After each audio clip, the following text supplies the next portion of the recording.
6:30. This is the May 17th, 2022 Zoning Board of Appeals for the town of Easton. We remain on Zoom during the various hearings that are here. If anybody in the public has any questions, please use the raised hand function under Zoom, or you can make a request in the Q&A function and I'll find that as well. If you're joining by phone, please press *9 to raise your hand and I will call on you when it's appropriate. As I mentioned, I do want to just take a quick moment to take care of the Meadowview Commons comprehensive permit number 15-12, request by the applicant to reduce the surety bond. Applicant is Mark Perrin. Mark, is that you that I just brought into the conversation?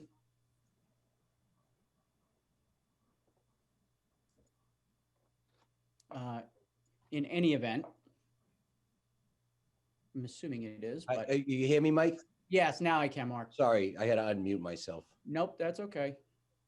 So you're asking us to reduce the surety bond on the project, correct?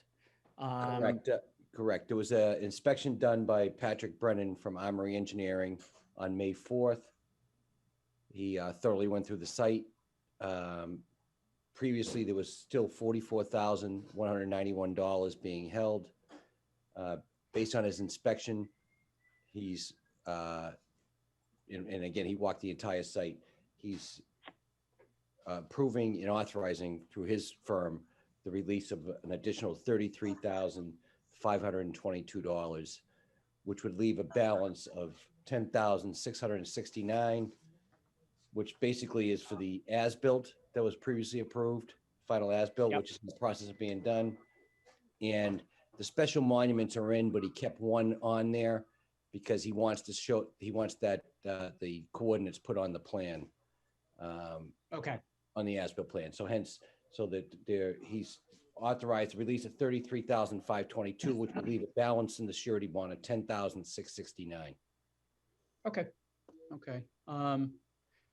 I know, Stephanie, you had provided a brief memo to the board indicating that you were in agreement with the analysis and that you were comfortable with us reducing the bond. You're on mute, but I think I got the sense. Yes. Yes. Okay, great.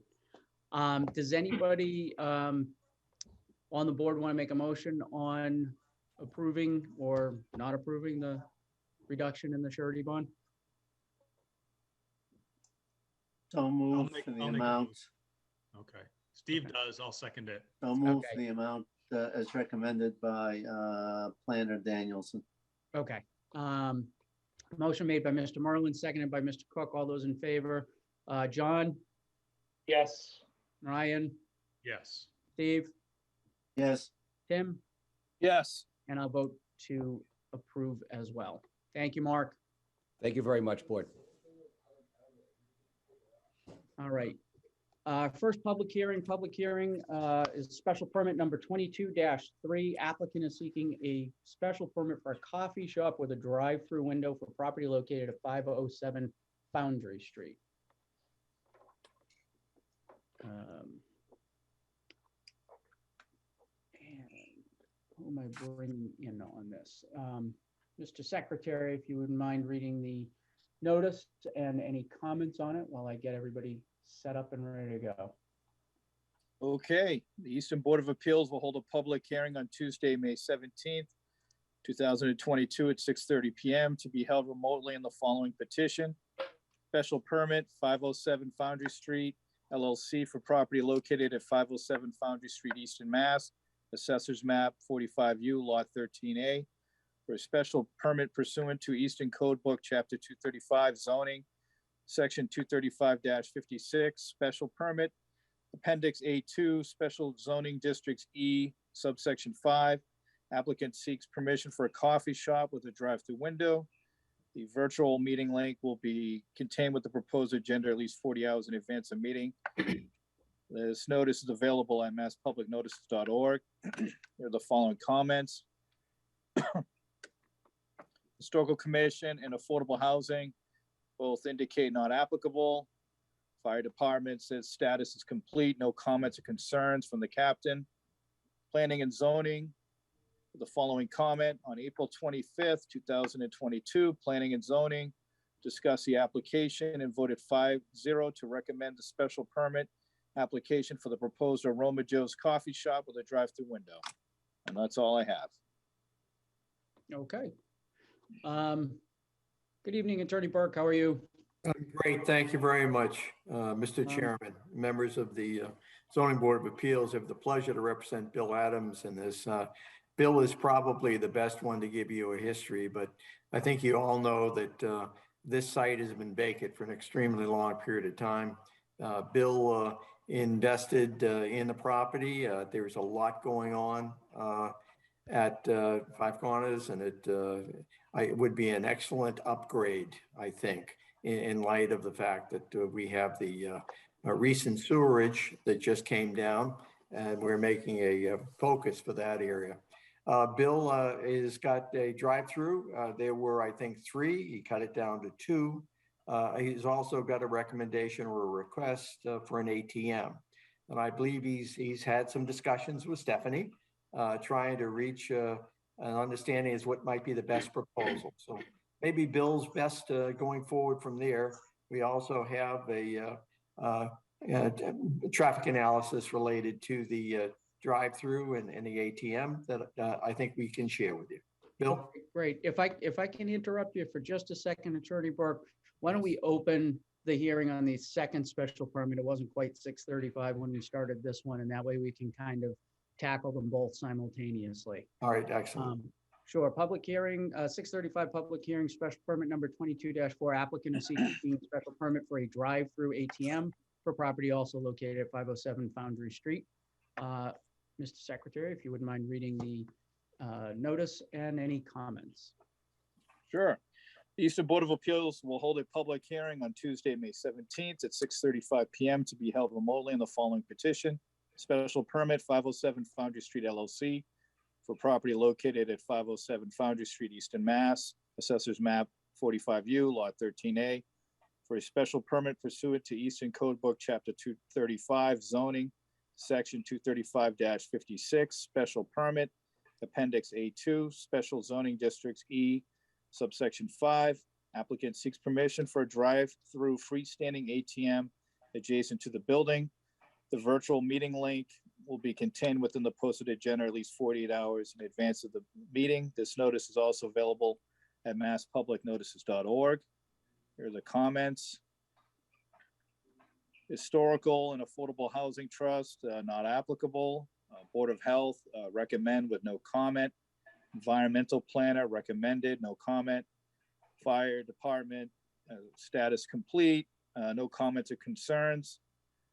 Planning and Zoning, on the April 25th, 2022, the board discussed the application and voted 5-0 not to recommend the special permit for proposed ATM at 507 Foundry Street at this time, based on the site plan submitted by the applicant. However, the board would consider supporting the proposed ATM if a revised site plan is submitted that addresses the vehicular and pedestrian circulation safety issues raised by the board during the discussion on the subject of their April 25th meeting.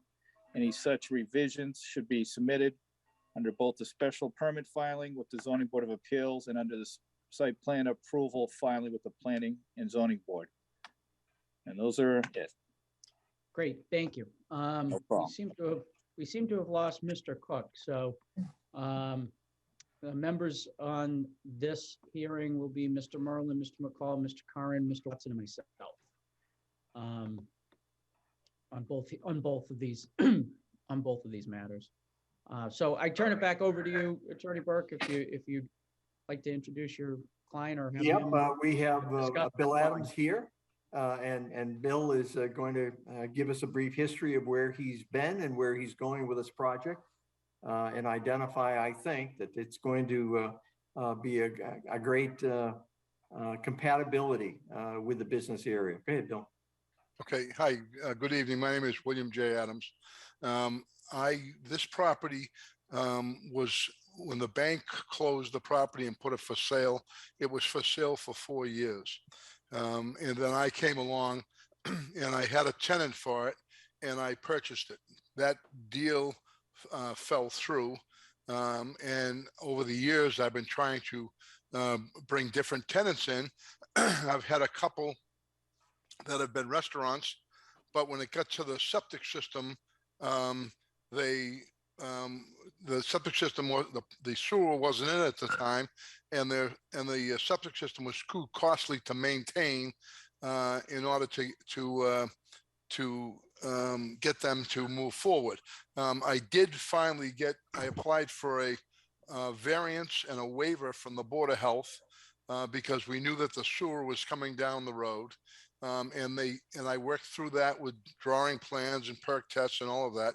And I got a variance back in 2018 for a tenant, and they were going to put a sit-down restaurant, and everything was going well, and all of a sudden they backed out of the deal.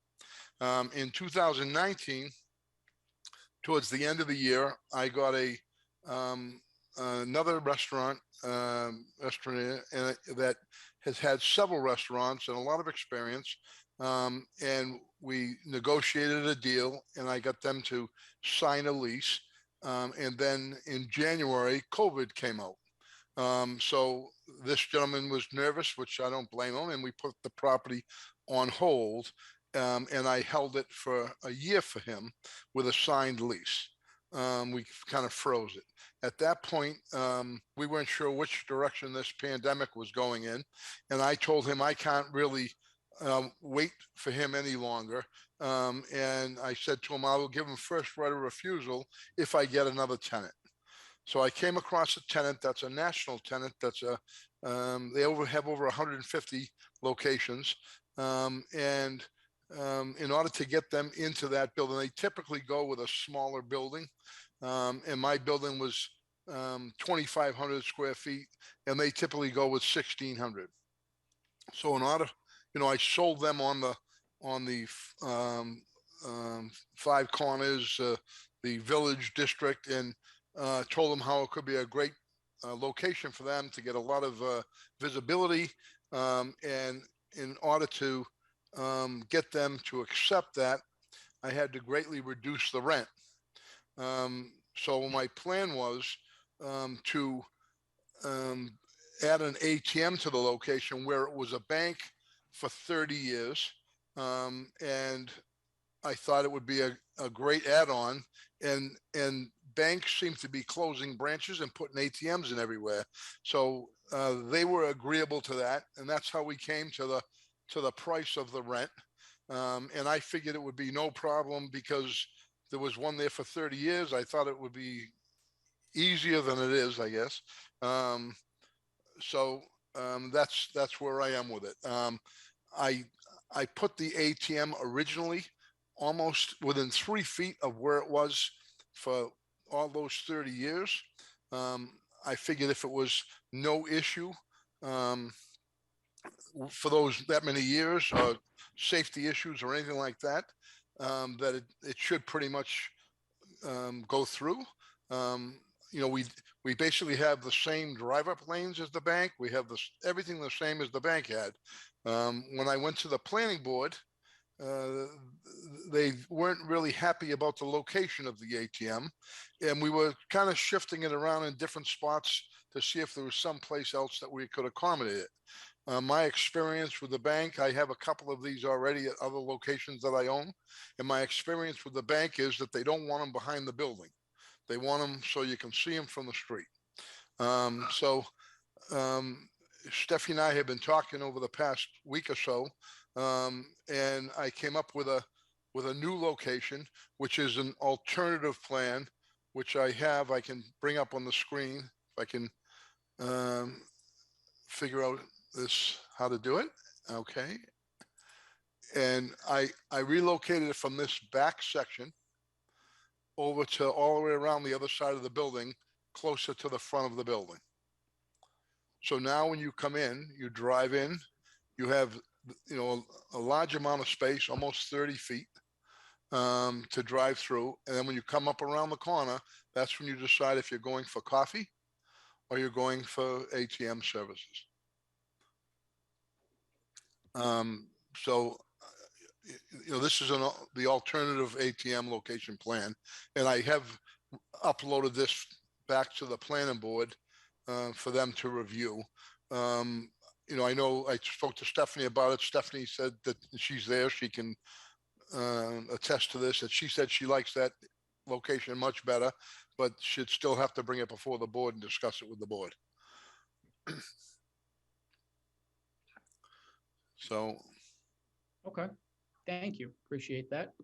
While I open up the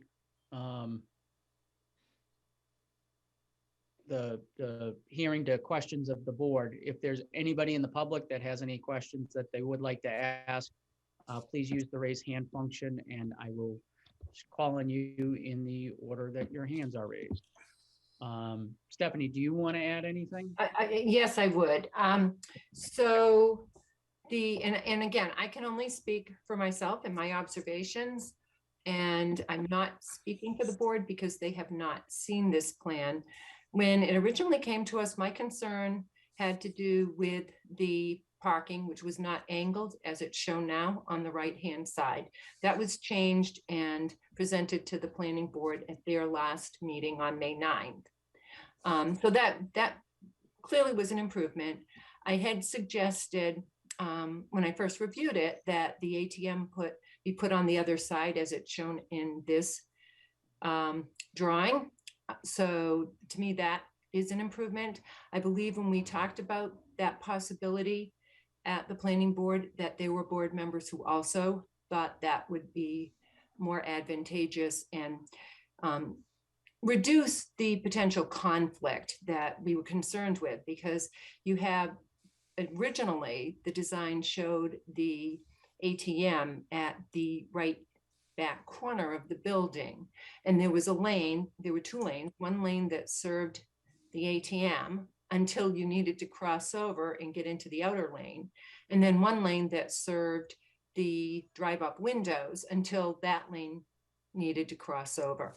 And again, I mean, on a light day, that probably wouldn't be a big issue, but if you had during your busy time periods and people are backing in and out and trying to manipulate it, it seemed that that would create a potential problem. So personally, I find this a more appealing plan.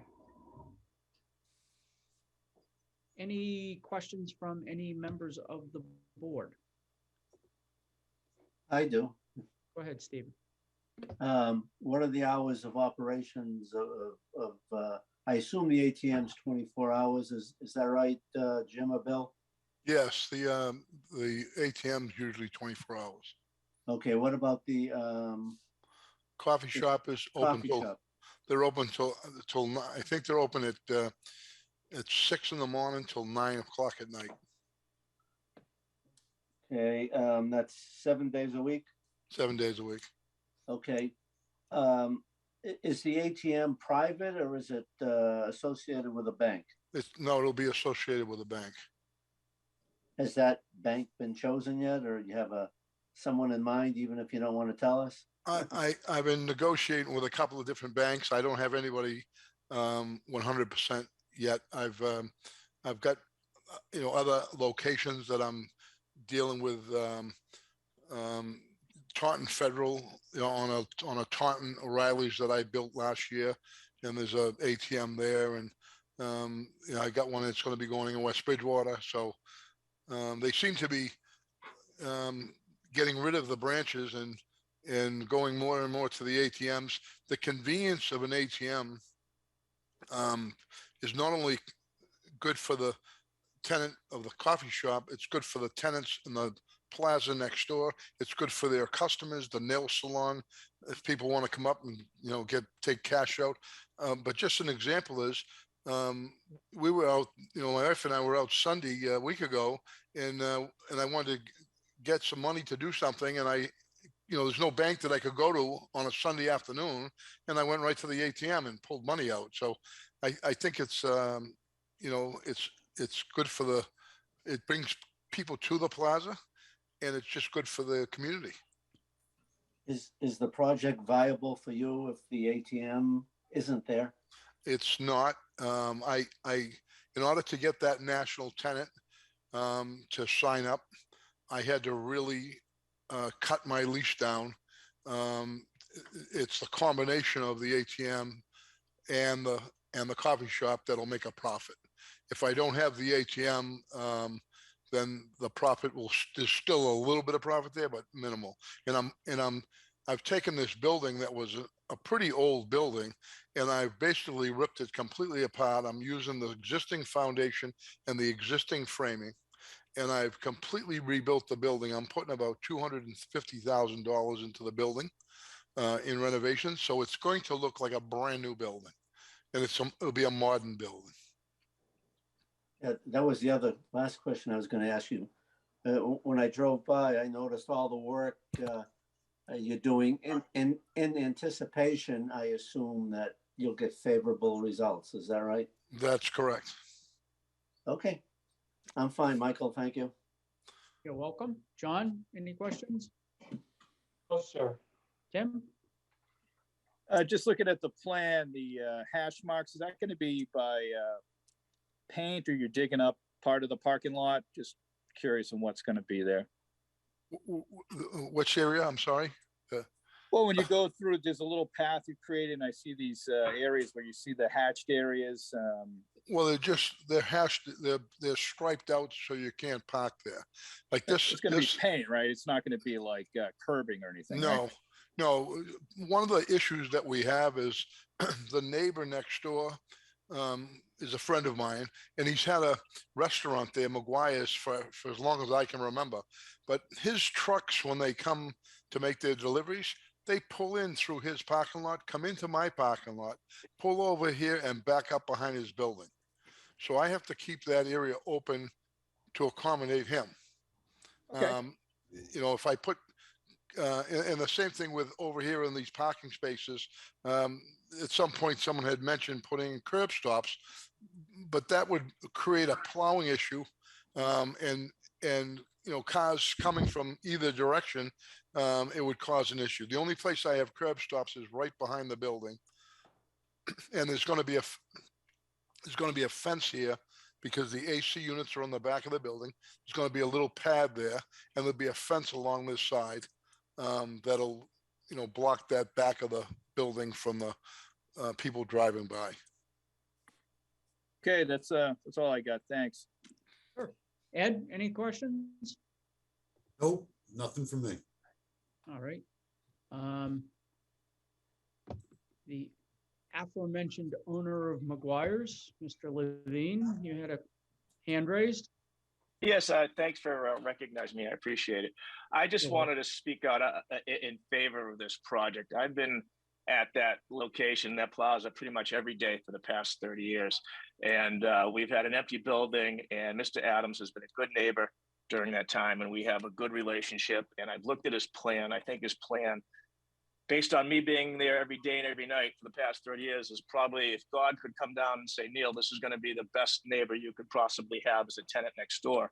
Mr. Adams has graciously provided that to us. I think the plan is fantastic. You know, Mr. Adams has maintained that property vacant, and he's been there every year paying his taxes and mowing the lawn and not letting the building fall into disrepair. And he's throwing hundreds of thousands of dollars into a property that is going to do nothing but better, in my opinion, better the village, better the community. And I mean, a coffee shop that has, you know, volume. I couldn't think of anything better to go next door to me than what is proposed right now, along with the plan. And I am 100% in support of it. That's all I got for you. You're welcome. Thank you. Thank you. You're welcome. I don't see any other hands raised by anybody else in attendance. Unless any of the board members have any follow-up questions, I'll turn it back over to Attorney Burke and Mr. Adams if they want to add anything. Otherwise, I'll entertain a motion to close the hearing. The only thing I would like to add is I did have a traffic study, a consultant look at the property, and he submitted a memo. I don't know if you want to see that or not, but he analyzed both areas. And he felt that both locations were good. He thought that the alternate, which I'm proposing tonight, is a better location with less congestion. So he's kind of in agreement with what Stephanie said as well. Okay, great. Just so you know, we're not approving the plan. What we would be approving is the use. Okay. And your ability to utilize the property for an ATM, drive-up ATM. Anybody have anything else? Somebody want to make a motion to close the hearing? So move, close the hearing. Motion made by Mr. Merlin, seconded by Mr. Curran. Second. Seconded by Mr. Curran. All those in favor, Stephen, Yes. Ed, Yes. Tim, Yes. John, Yes. and I'll vote to close as well. Somebody want to make a Excuse me, motion? Mr. Chairman. Yeah. Mr. Chairman, excuse me. This is Suzanne. We have two different hearings to close. It's two hearings. That's right. So Are you We're closing- closing them we're jointly? closing both hearings. We're closing both hearings? on My on one motion is to one close. vote. Okay, both. We'll vote separately though. Okay, good. Somebody want to make a motion on special permit 22-3, which is for the coffee shop with the drive-through window? I'll make a move. motion to, let someone else, go ahead. Okay. go I was ahead, just gonna say, I move to approve the special permit for the coffee shop with the drive-through window. Okay, motion made by Mr. Curran, seconded by I'll second it. Mr. Merlin. All those in Do- favor, John, Yes. Ed, Yes. Tim, Yes. Steve, Yes. and I vote to approve that as well. Somebody want to make a motion on special permit number 22-4 for a drive-through ATM? Again, this is for the use, not necessarily for the revised plan that was submitted as part of the package. I'll make a motion in favor of the use. Motion made by Mr. Merlin, seconded by, I'll Seconded. second. seconded by Mr. Curran. All those in favor, John, Yes. Tim, Yes. Ed, Yes. Steve, Yes. and I vote to approve as well. Attorney Burke, Mr. Adams, thank you very much. We'll get those decisions filed for you quickly, and best of luck. Thank you Thank very the board much. I for its appreciate time. it. Thank you very much. Thank you. You're welcome. Thank you. All right.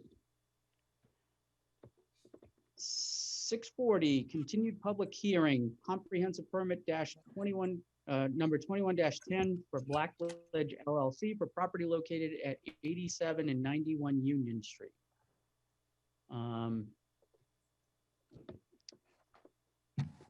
Tim, is there any additional comments that have been added to? There isn't any additional comments. There was a letter that was received later by Daniel Hill about the traffic study, but that's, I don't see anything listed on there that's from the last meeting. Okay.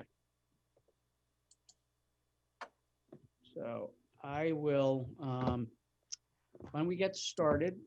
Good evening, Mr. Mirioni and Mr. Lincoln. How are you both doing this evening? Doing well, thanks. Excellent.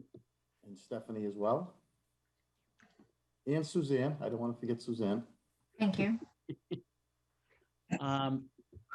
So when last we were here, there were some wetlands issues or questions that had been raised and you were going to address. And I know we've been going through the process since the last hearing. I don't know, do you guys feel comfortable just picking up sort of where we left off and trying to address the open items? I think that makes sense. You know, there was a continuance that was requested by the applicant in the interim to allow the town's peer review consultant to complete its review. The other item that you're referring to is Mr. Lincoln's wetlands consultant submitted at the request, I believe, of Stephanie, sort of a narrative outlining the areas that are impacted and controlled under the local bylaw.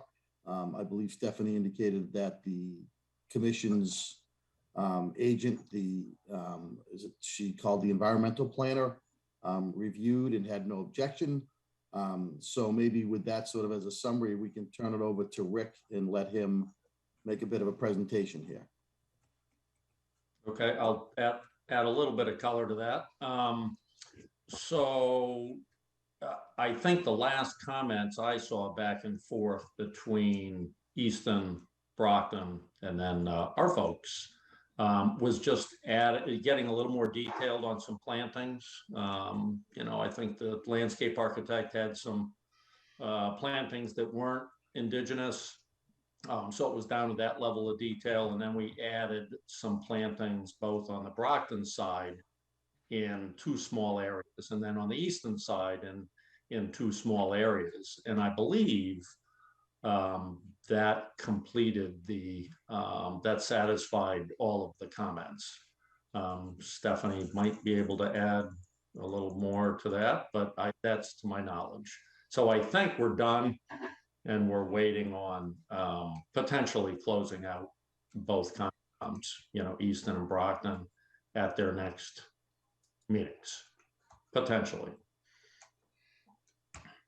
So that's Conservation Commission.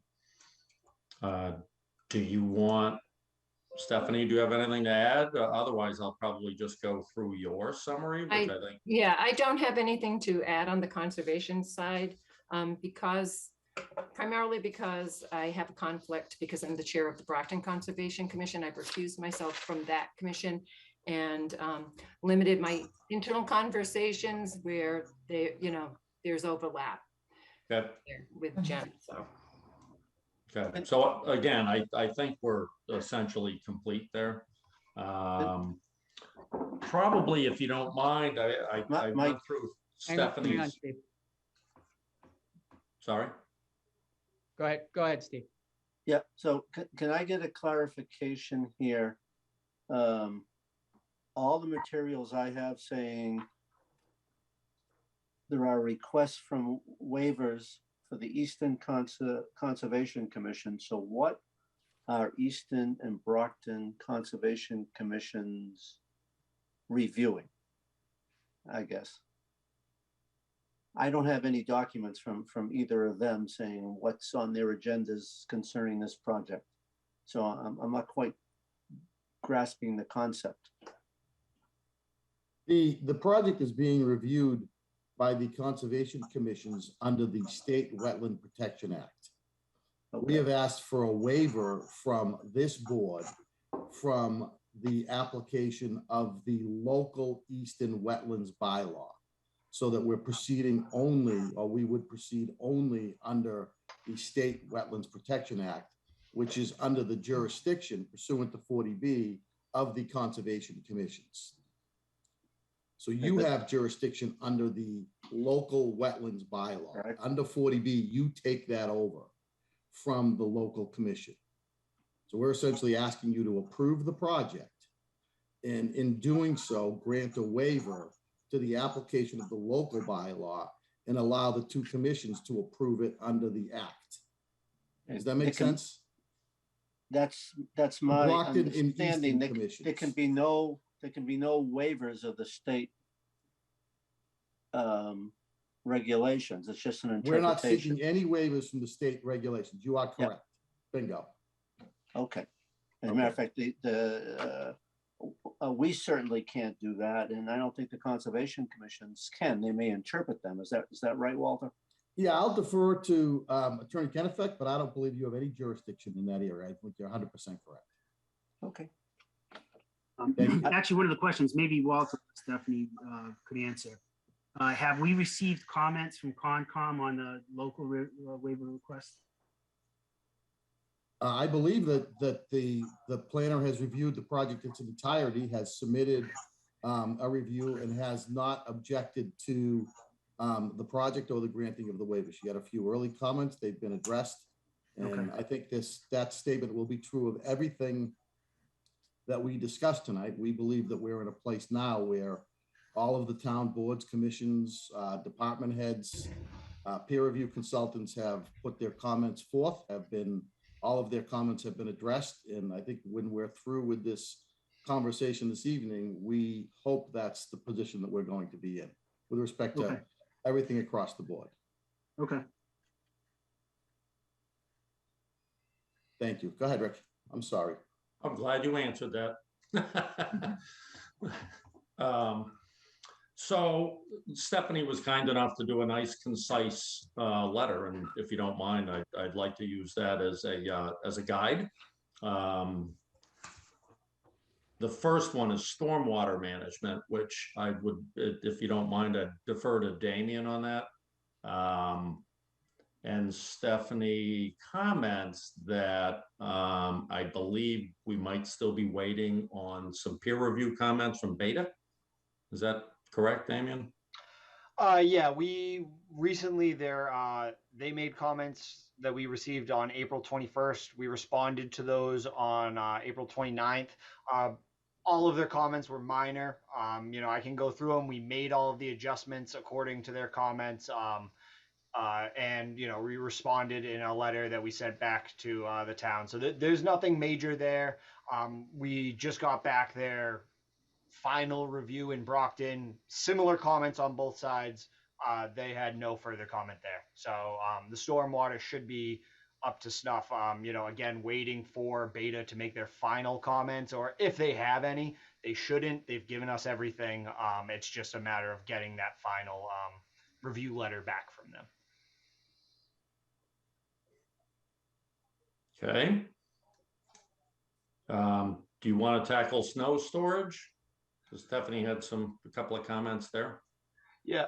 So the snow storage comment, Stephanie added that she would like to add some sign locations to the plans of where we are proposing snow storage. We do have locations for signage of, prohibited snow storage areas. Adding locations for, recommended snow storage locations. We also, would allow if, for major storm events, smaller storms, obviously you guys will just shovel it to the side and simple things like that. But if, the more major storms, if we want to have, adding a couple of signs for those to be designated areas for such is not a major issue for us as well. I had a couple of other comments on the snow storage. One was you had shown snow storage located on the soil absorption system. That has been moved, but it is shown adjacent to the southeast corner of the soil absorption system. I don't know if that would have an impact at all. In theory, it wouldn't. Again, the soil absorption system is underground. Snow is on top, is above ground. It's going to, melt, and it's not, as much as there will be added water to the systems, it will melt. It is a surface water. It will get captured in our drainage systems. There is not much of a concern of that. I haven't been told. And as DEP will make their recommendations and their requirements with the soil absorption system. We're still going through that permitting process. And they, if that continues to be an issue or concern, they will, make that known to us at the time. And then, Mr. Chair, if I made my last comment on snow storage was that one of the other allotted spaces was in the open space area, and just concern if there's a big storm event and cold weather, then that would make that area inaccessible. And I know that it probably won't get a lot of use in the winter, but it will get no use if there's still snow there. So that was. Okay.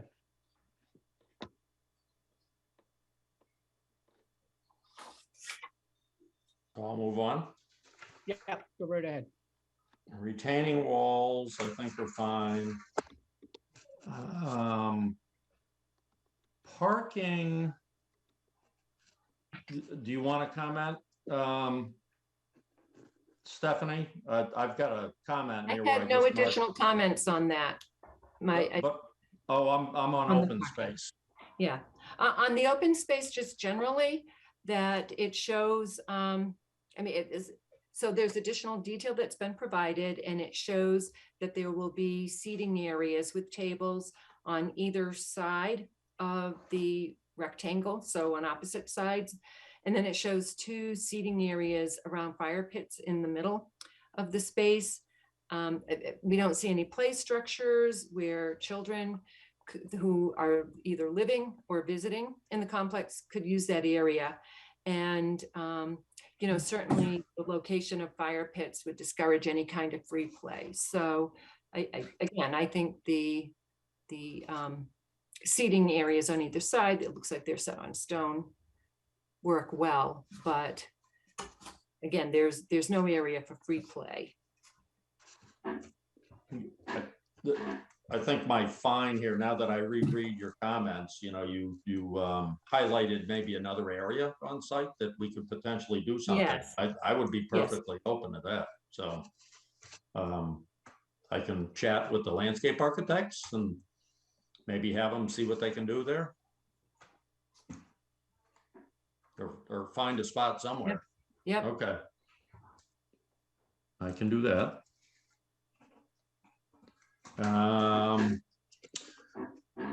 The next subject is landscaping, and you talk about some bike racks and everything, and then covered or indoor accommodations for bicycle storage should be considered as well. I don't think I have an issue with that. I think the likely area might be over by the amenity building. I'm trying to think of an area where I could shed a roof. You know, that would do make something sense. simple where, the bikes are still very accessible from the outside, but Right. And I think that would provide, I think, a greater sense of security too, because there would be more eyes, I think, if it's over. and it's well lit and cameras and all that stuff. So I will, actually, the architects are on the amenities building right now. You know, but it's more mechanical, electrical, plumbing, fire sprinkler, tying in all of the utilities, you know, with the rest of the site. I think they're essentially done with that. And if we get through, you know, this portion of it, I'll be off the historic commission to try and that's when I would propose the bikes, if that's okay. Some structural change building there to accommodate the bicycle storage. Mm-hmm. So, okay. I think the plantings, so I believe the plant, because you make a comment on looking for more detail, identifying species. Yeah, you mentioned earlier that the Conservation Commissions wanted to see indigenous species in plantings, but maybe I missed it, but I did not see where the species were identified for the plant material. Okay. Damien, did you see that from Traverse? Yeah, we recently got our revised planting plans from them. I haven't looked at them too deeply, but from I have a planting schedule I can show. I believe it might have just been sent over to the board. If it has not, we can send it over first thing tomorrow, or after this meeting. And there is a planting schedule I can actually, in the bottom left-hand corner. If I assume everybody's looking at my screen here, this is, of that top left-hand corner down here, there is a planting schedule accordingly. So that may not have made it over yet. Again, we've been working with the commissions on that, trying to make sure we have indigenous species, working through everything with that, adding some plantings and some, recommended locations according to the Conservation Commission. So there is a schedule. I'll make sure that makes its way over to you, Stephanie, if you don't already have it. I believe Laurie or someone else at my office may have sent it over, but I'll confirm that. Okay. And I believe I'll have, more detail than that as we get close to construction, for the landscape, for the installers. Mm-hmm. I guess the next is trash collection. And I know this is a subject that's come up a lot, on projects that aren't larger, like the last one I did. Rick, I should have had no additional, it was a question, that was answered at the previous. Yeah, there's nothing outstanding on that one. Oh, good. Okay. I don't see anything on the requested waivers. We can deal with that. There is a comment from Stephanie regarding the Affordable Housing Trust and the number of 3-bedroom units. And that's just a statement. Just a statement, not a. Okay. Historical Commission. Again, this is a Just a statement. statement to the board, more or less, asking for a condition that the applicant present final detailed plans and specifications to the commission prior to relocating the historical building.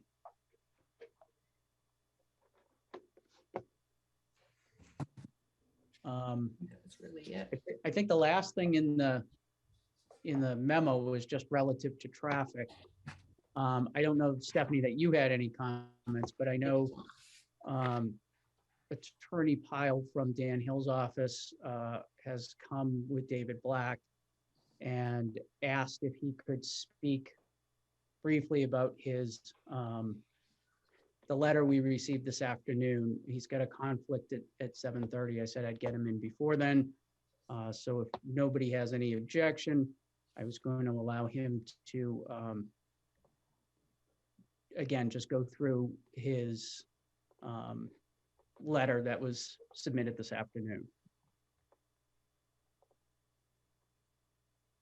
Attorney Pyle, you're on mute. Thank you. I just saw that. No Thank you. problem.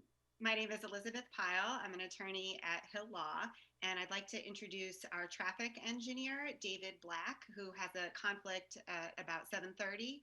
So I appreciate the opportunity for you to have him heard right now, and I'll turn it over to him. But after he's through later in the hearing, I would appreciate the opportunity to speak again. Thank you. Sure. Yep, not a problem.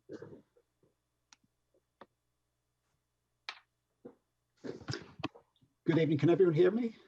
Yes. Yep. Yes. Good evening, Mr. Chairman, members of the board, and I appreciate the opportunity to talk to you and to fit me in up top.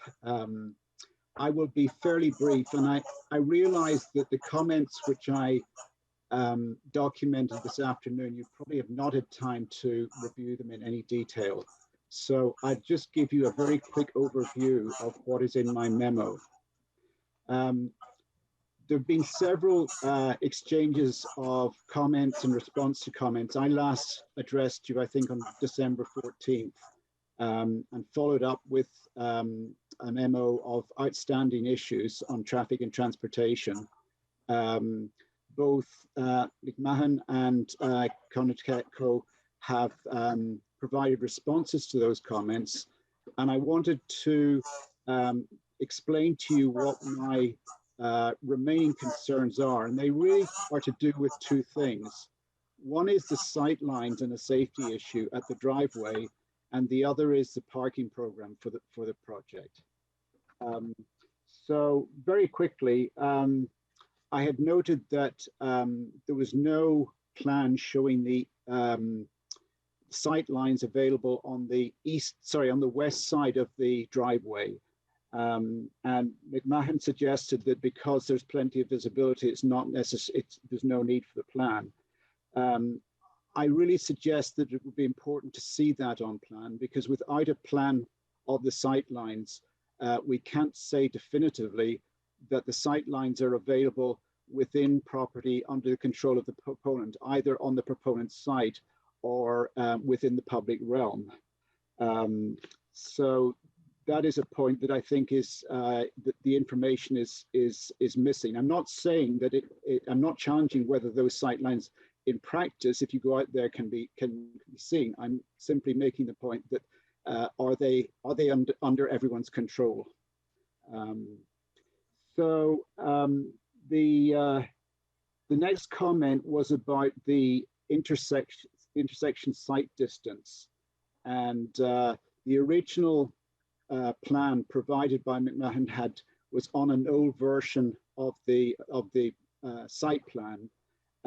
They have in fact updated that plan to include the current site plan, as I believe is before you at the moment, and plotted the intersection site distance. That's the distance a driver exiting from the driveway needs to be able to see to his or her right or left to make a decision about exiting onto Union Street.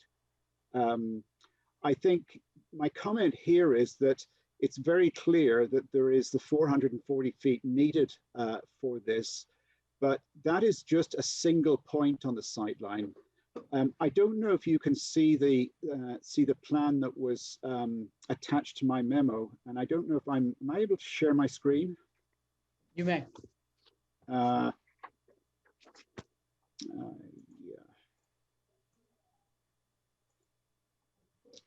Yeah, this will explain it a little bit more easily if I can get rid of all of these people. So here is the driveway, and the blue line X to X shows the required intersection site distance of 440 feet. And the profile underneath shows how that clears the topography within the site along that line. What you really need to do is to make sure that any point along the travel path of traffic on Union Street, that the distance remains visible, that the vehicle remains visible, that it doesn't go out of sight. And for example, if you took an intermediate point that I've identified here as Y, it seems to cross the stone wall. So in the absence of other sections of sight lines along the pathway of the vehicle, it does not demonstrate that the sight line can in fact be satisfied. You know, I think typically we would look at sight line, say every 50 feet along the roadway to make sure that the sighting of the oncoming vehicle is continuous and not obscured. Moving on to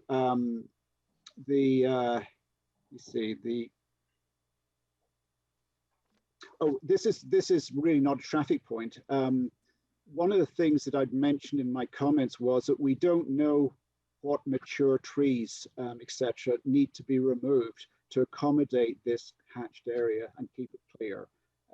And it's not really a traffic comment, but normally we would identify trees that are to be removed so that the board can understand what the impact to the landscape is on the road.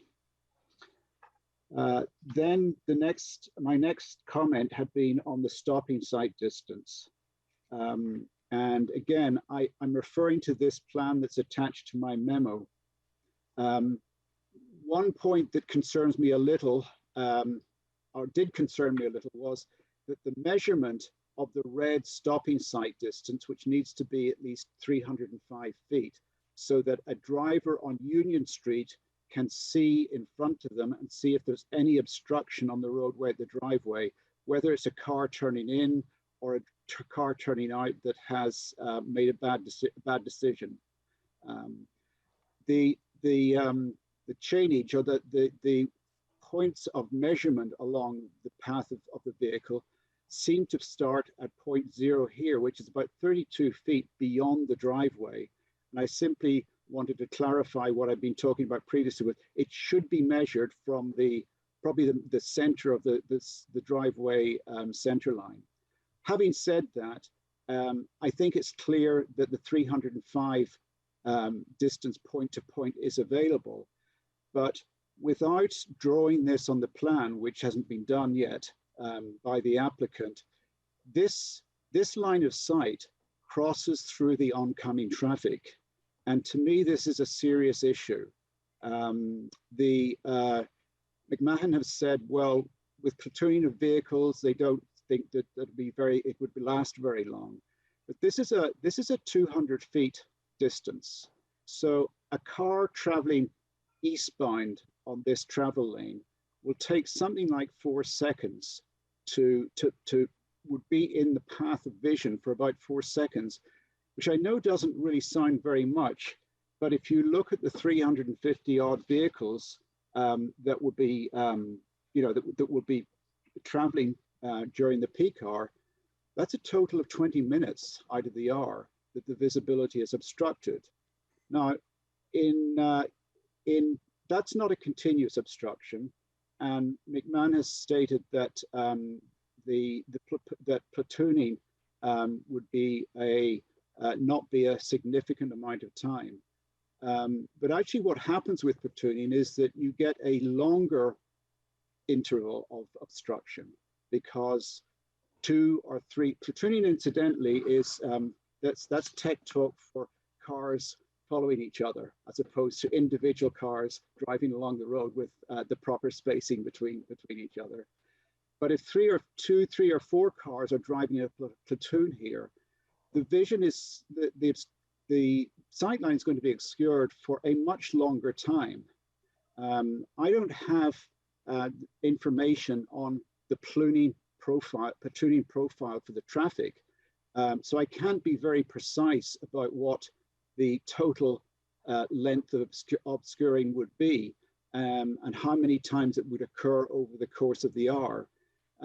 But it's certainly going to be more than 4 seconds. And as I said, 4 seconds doesn't sound like a long time, but if you stop and count 4 seconds from now, 1 and 2 and 3 and 4, it's actually a significant period in terms of a driver not being able to see ahead of them. It's, you know, it's to me, it's like distraction for texting on while you're driving along the road. So other minor point on the sight line is, this is to do with the intersection sight distances. There is a small triangle of land here, which is outside of the project site. And theoretically, there is no control over what happens in here. I'm not questioning whether there's a current obstruction there, but I'm just noting that the applicant does not control this small triangle to accomplish this 440 feet intersection sight distance. Finally, on the driveway, I'd commented previously that there was what appeared to be about a 4 to 6% grade coming up to Union Street on the driveway. I think that Coneco has confirmed that actually it's a 4.75% gradient. And I would simply say that is much steeper than any good design practice would allow for. Our guidelines typically ask for a maximum of about 2% over, say, 40 feet to allow for 2 cars to stand on a relatively flat surface as they approach the main road. And that becomes probably more problematic during ice or snow conditions, obviously because of you know, the grip of the tires on the street. Moving on to parking, there was much discussion about ratios, and Conoco has clarified that there is indeed an inconsistency between 2 different parking ratios, spaces per unit under zoning. One is 1.25 spaces per unit and the other is 1.75 spaces per unit. But that the board may allow for a lesser amount of parking on behalf of environmental considerations. My concern here is that the 148 spaces that are proposed at a ratio of about 1.37 are inadequate to support a project like this. The ITE guidelines suggest something on the order of close to the 1.75 ratio. And in the absence of any realistic alternative parking, there simply is not going to be enough parking to support this number of units on the site. Finally, there are some comments at the end on traffic analysis and queuing memo. I will not dwell on these. I simply pointed out that although I acknowledge that the impact of the project on overall intersection analysis is indeed fairly limited, but there are existing individual movements at the intersections, particularly at Pearl Street, that are failing significantly today. And the model, synchro model that we use has not been calibrated to show that. So, I mean, in fairness, this is not, in my mind, a deal breaker. You know, we have traffic impacts due to everything we do. It's just something I think to be borne in mind as the board considers this project and weighs up all the pros and cons of it. And I will leave it at that. I'd love to answer some questions. I have a few more minutes, so I'm very happy to answer any questions. Thank you, Mr. Black. Appreciate that. Does anybody either on the board or the applicant or Attorney Marioni have any questions? I have a couple of comments, if I could just follow up real quick, but it may take more than 3 or 4 minutes. Well, hang on. Go on a ahead, Mr. second. Lincoln. I was going to say Okay. if anybody has any specific questions for Mr. Black before he leaves, but I've got a buffer of about 10 minutes, so I'd be happy to respond to Mr. Lincoln. okay. And I'm just gonna parrot, because Jeff Bandini, again, this was received late, so I ran it by our traffic engineer at McMahon just to see if he saw anything, any deal breakers in there. He does make a couple of comments. He said, Mr. Black refers to the ISD intersection site distance as required several times in the response and plan markup. The ISD is a recommended criteria, and so long as the stopping site distance is met, the required AASHTO requirement is exceeded. You know, so again, I'm just wanted to take the time to throw that out into the public because I don't, I'm not an engineer. So that is, Mr. Chairman, can I speak for a moment, please? Certainly. I want to speak because I want to avoid a back and forth with Mr. Black. So just historically, the applicant and his engineer designed a project. They designed a project that they felt met all the standards that are required to be met. The applicant retained a traffic consultant to conduct a traffic study. That traffic study was conducted. The town has peer reviewed the engineering, the project in a whole, the traffic study. It has been reviewed locally by most, if not all, of the town department heads, boards,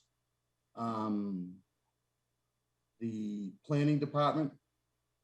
The applicant has made numerous changes, including traffic, including on-site. The applicant has considered comments made by Mr. Black. The consultants on the applicant side have made changes or clarifications based upon comments made by Mr. Black. But again, what I want to do here is focus our time on presenting the project and not engage in a back and forth with Mr. Black. Mr. Black's, his memos, his numerous memos, including other memos put on record by Mr. Hill's office, are evidence that the board can consider. But what I think is important here is that the board understands that that team that I just mentioned was hired by a citizen who is not on the butter to this project, who lives down the road, taking a turn into a subdivision and driving back towards that subdivision. He is not a direct abutter. While we've tried to be respectful and address some of these concerns where we thought they were appropriate and made sense and required that they be addressed, I think we've moved past that at this point. We're focused on meeting the regulations, the requirements, the bylaws, addressing the concerns of the town and the consultants. You certainly can consider the testimony that's been put forth by the neighbor in their team or the citizen in their team. He's not a neighbor. But unless there's something that the board finds to be overriding and isn't addressed is jurisdictional, I don't want to have a back and forth with Mr. Black, with Ms. Pyle and their team. Their evidence is on the record. It's, I'm not suggesting it shouldn't be on the record. You can weigh it as you see fit, but I think, it's at this point in terms of resources, we want to focus our resources on addressing the board and addressing the standard and the requirements that we're required to meet, and recognize that testimony that's on the record. It's been addressed to the extent that it needs to be. If Damien has a couple more comments about what was just said, certainly in our presentation, we can address that. But from our perspective, I respectfully request that, that we move past the back and forth and that we focus on the standard that we're required to meet and finish our presentation. Thank you. No problem. Steve, you got a question? Steve, you're muted. There we go. So the first one is, if you're familiar with the town library, when you exit the library, there's this big mirror as you come out.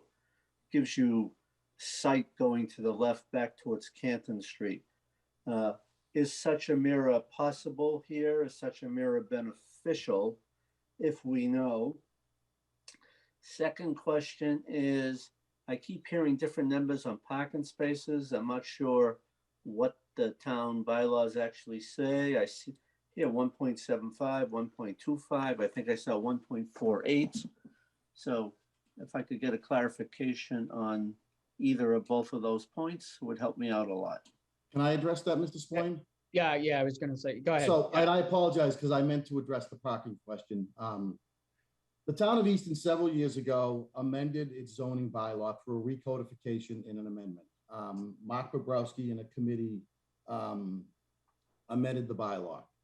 And the committee included the then town planner and the chairman of the planning board. And as part of that amendment and codification, the town amended the parking requirements, many parking requirements, and really reduced many of the parking requirements. And in the table of off-street parking for multifamily apartments, they reduced the parking requirement to 1.25 spaces. Okay. Apparently, there's another section of the bylaw where the amendment did not transfer. And I was on that committee, and I would suggest to you that we probably just missed it.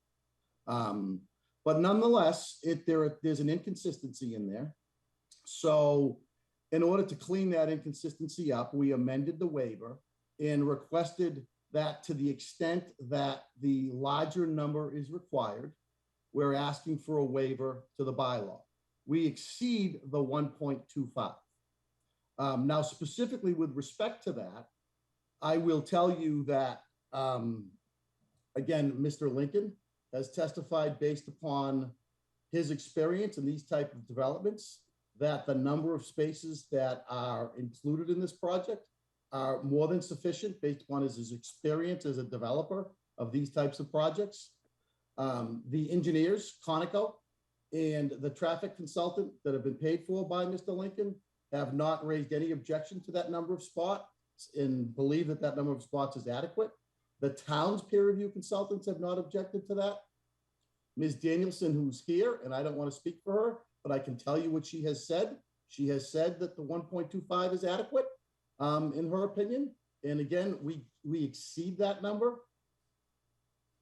Little history to the site. This site is subject to a substantial development agreement with the Board of Selectmen, in which Mr. Lincoln is in mitigation for public safety, potential concerns, health concerns, and other concerns, is granting a significant amount of mitigation.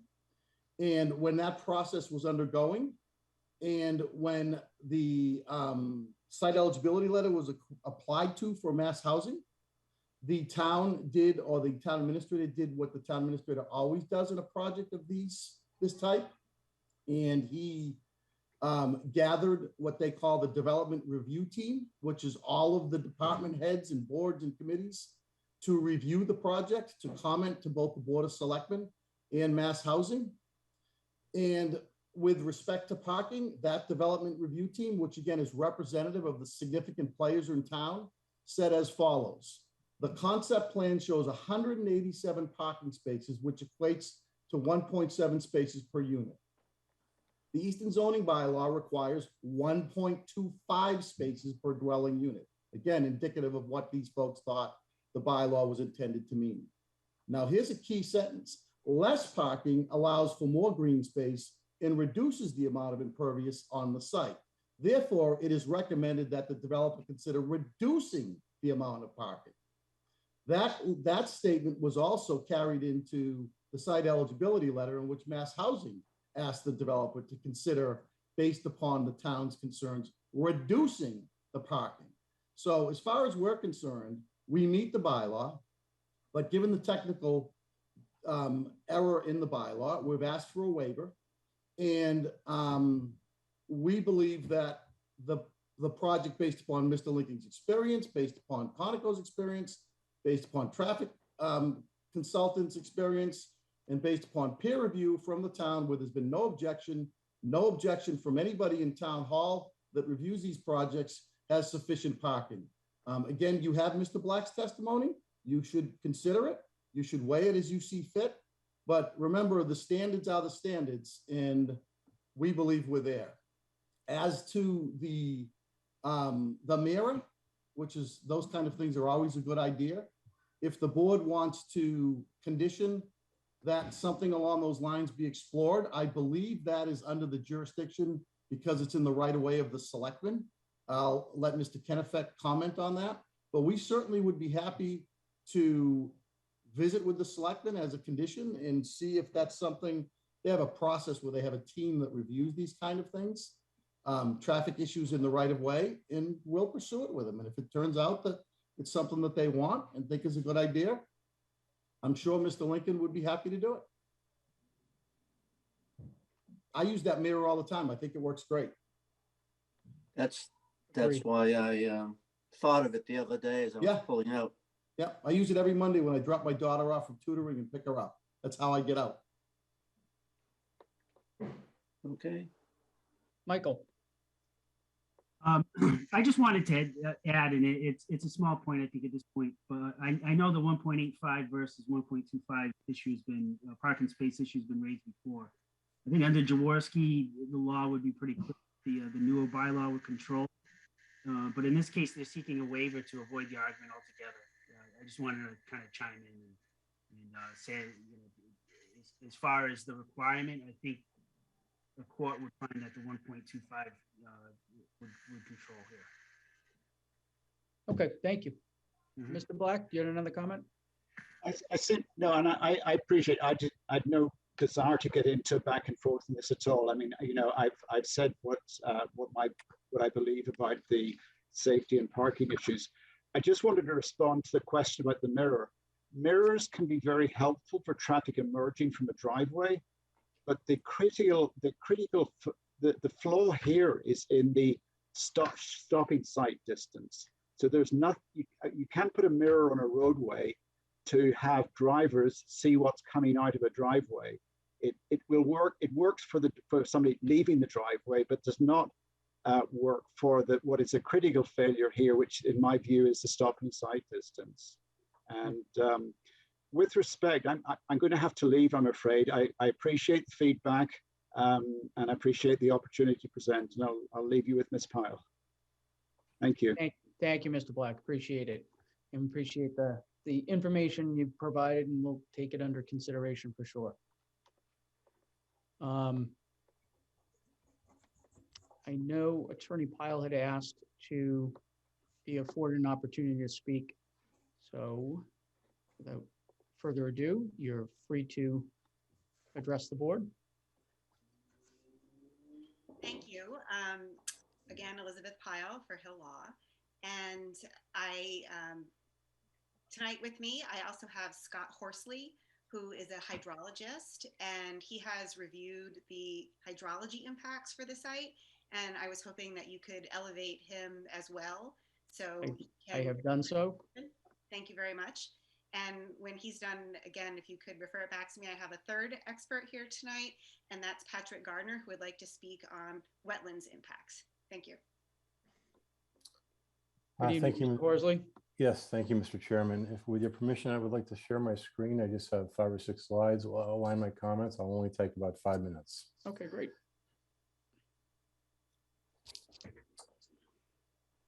Can you see this first slide, Mr. Yes. Chairman? Okay, I'm going to skip over my qualifications. I believe I presented this before, but they'll be part of the record. And so I'll move past that. I'll just start by saying some of these comments I'm going to make tonight are in my prior letter earlier in April.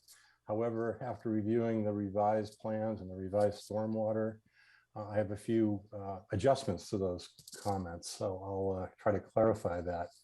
My first comment is that there are not enough test pits at the proposed stormwater locations. Now, I know we heard earlier tonight this has been reviewed, and perhaps I don't have all the data, but it's pretty clear the Mass Stormwater Manual as a site here, which I think everybody would agree is the standard. I believe the applicant has said many places they comply fully with the stormwater standards in the handbook. I'm quoting from the handbook. It says a minimum of 2, in some cases 3 are a better idea, but certainly a minimum of 2 test pits are required at each infiltration system.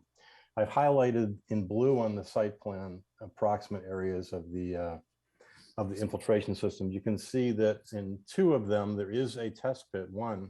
In the third one at the bottom, I'm not sure whether there is one or none, but I don't believe they comply with the minimum 2 standards. Now, I'm not the kind of person that just likes to checklist for the purpose of checking numbers, but I do believe this site, and I think this has been clear, is hydrologically challenged, shall we say. It's surrounded by wetlands. There have been a number of revisions to the site plan based upon water levels.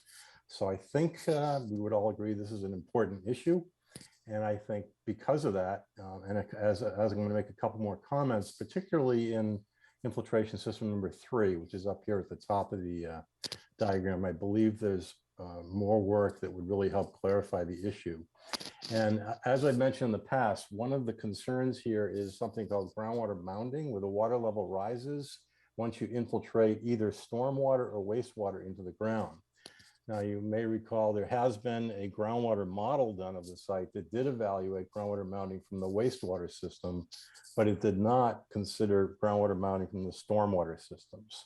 And in my opinion, that clearly should be done, again, given the site constraints, and particularly in the area of stormwater system number 3. Again, the regulations require this. This is a citation, again, from the Mass Wetland Regulations, which also refer to the Mass Stormwater Standards. And as it says here, and I've highlighted, mounding analysis is required if groundwater is within 4 feet the bottom of a recharge system. And I'll come back to that in a second, because I believe the applicant is of the opinion that the water table is more than 4 feet beneath the bottom of the system, but I have concerns about that I'll explain in a minute. But while I have this slide up here, you can see there is also a requirement that an analysis be done to make sure there is no so-called breakout of stormwater and or wastewater in and near wetlands. So I'll leave that and perhaps come back to that as well. Here is a close-up of the current, the revised site plan. And there's a few things I want to draw your attention to here. I'll start on the right-hand side. If you can see my cursor, there's some information provided here on stormwater infiltration system number 3. And I'm trying to summarize that here by simply saying the bottom elevation of the system is 172. The site plan does say 172.75 right here, but there's also 9 inches of stone if you look at the detail sheet, which would put it at 172, the bottom of that system. Now, keep in mind, we need 4 feet. We need more than 4 feet if we're going to exempt the analysis of groundwater mounding. So the applicant is, I believe, taking the position that that is the case. However, as I pointed out in my prior letter, there's a wetland nearby, which is within jurisdiction. The elevation of the water levels in that wetland are right around 170. Now, in my experience as a hydrologist, upland areas, which this is, where the system is proposed, the water levels would be at or higher than the wetland, not lower. So that's what I expect. That's what I would expect to see at that location. And as I'll get to in a minute, this is also, I think this higher water level, closer to the 172 elevation, is also shown by the groundwater model that the applicant has presented. But before I go there, let me just explain this concept here. This is a basic hydrologic concept that I teach in my courses, and I teach for EPA across the country. This shows water table levels, groundwater levels in upland areas. And then down here, we have a stream, and I've sketched in a wetland system, a vegetated wetland system. And you can see that the elevation of the water table would increase as you move away from the wetland and the stream to the upland areas. And that's because wetlands are what we call discharge areas. Groundwater flows from, as these arrows show, from higher elevations to lower elevations. I believe the applicant's hydrologist who did the groundwater model would agree with this. In fact, I think his model demonstrates this. In fact, here is output from that model. This is one of the figures from that groundwater mounding analysis. And what I've done here on the left is just inserted the site plan, and I've tried to orient it the same, because as you know, north is not always up on these plans. So you can see this is the infiltration system number 3 that I'm referring to. And you can see, just for orientation, you can see there's a little jog in the property line here.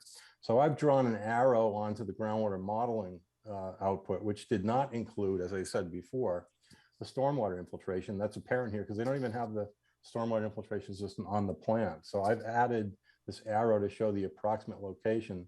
These blue lines represent what the applicant's hydrologist is saying are the water table levels under seasonal high conditions, which is where they have to measure them from. So you can see that in this area, we're between, as I say here, about 170 feet above mean sea level. Again, the bottom of the system is 172. So I am asserting that between the groundwater model provided by the applicant and the wetland elevations provided by the applicant, that I don't think there's 4 feet beneath the bottom of that system. And if I could just go back to this plan for a second, one of the other changes that's been made, and I believe this was at a recommendation of the peer review beta, is they've added this breakout barrier, which I've highlighted in red. Now, the reason you use these typical breakout barriers is commonly because of water levels and the concern with breakout in a steep slope.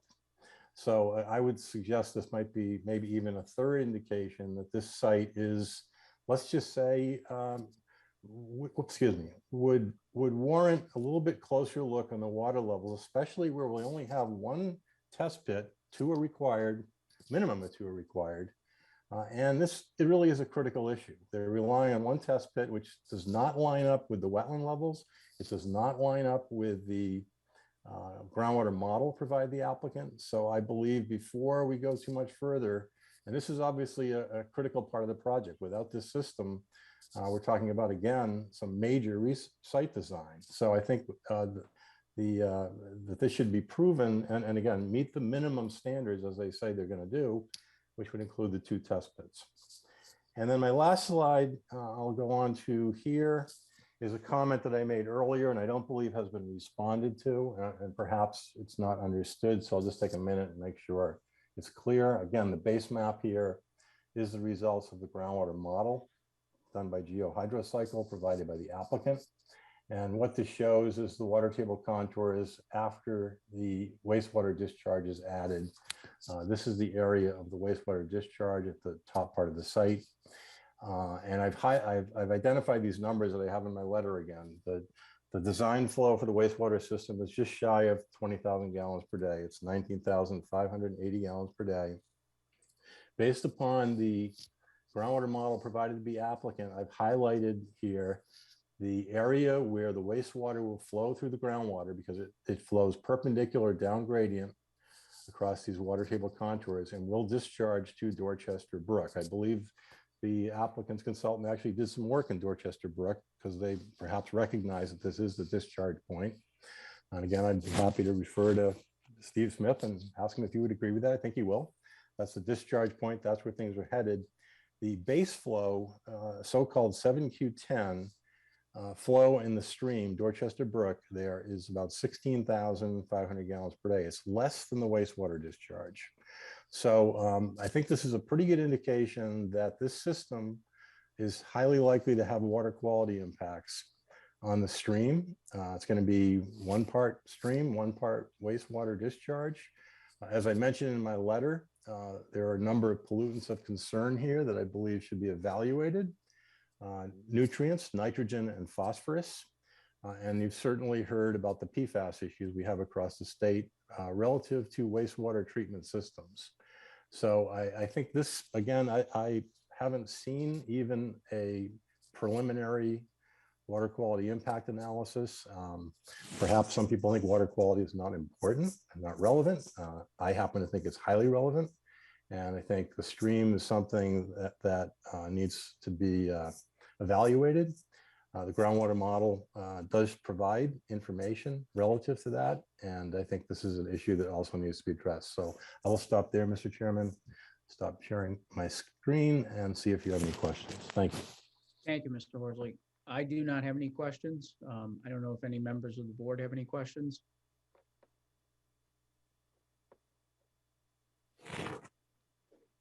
Okay. I have a question. What's that? Go ahead, I Tim. have a question. Sorry, I was muted. Will all these questions be brought up under the state guidelines, under the order conditions of the state?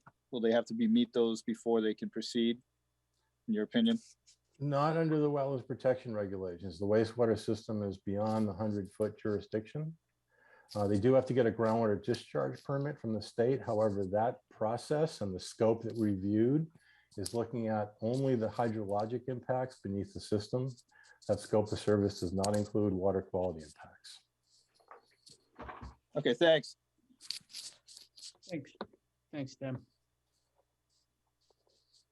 Go ahead, Attorney Pyle. Thank you. Next, I'd like to see if you could bring up Patrick Gardner, who'd like to address wetlands resource area impacts. Sure. Thank you. He's already on the panel, so. Okay, am I coming across and you can see me? I can hear you. I cannot see you. Okay, let me see if I can go video. Here we are. Okay, There you go. Okay, thank you very much. Yeah, the board has a copy, I presume, of my early April letter. Yes, we do. Introduction, I'm a senior wetland scientist and a hydrologist. Scott and I have worked together in the past on other projects. And I'm in an unusual position in that I want to talk to you about the Easton wetland bylaw. And I happen to be very well acquainted with it, although I'm not a citizen in Easton, because I was president on multiple occasions of the statewide organization that represents all conservation commissions in the state, the MACC, or Mass Association of Conservation Commissions. And one of our prime duties was to track wetland bylaws across the state in different towns.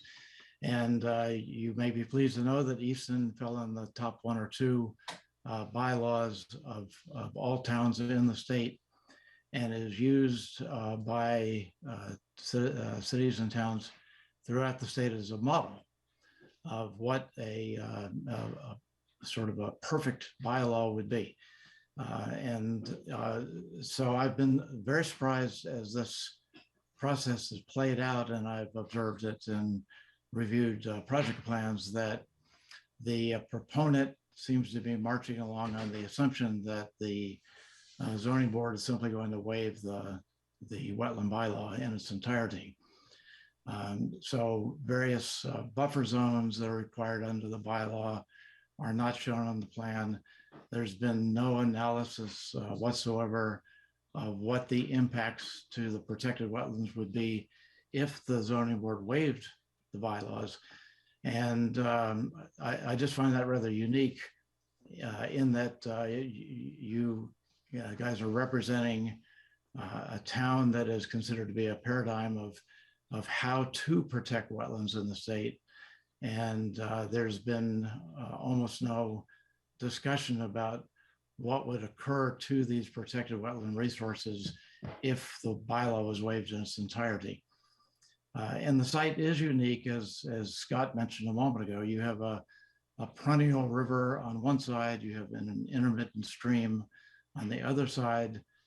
Both rivers are bordered by vegetated wetlands. There's a pond directly across the street from the site. So it's environmentally very sensitive. and surrounded by highly protected and valuable wetlands. So my point beyond what I've stated in my letter to you is that I think the bylaw itself needs to be taken in its context. It was clearly, as all of these are in every town, something that was debated within the town internally before it was accepted as a bylaw.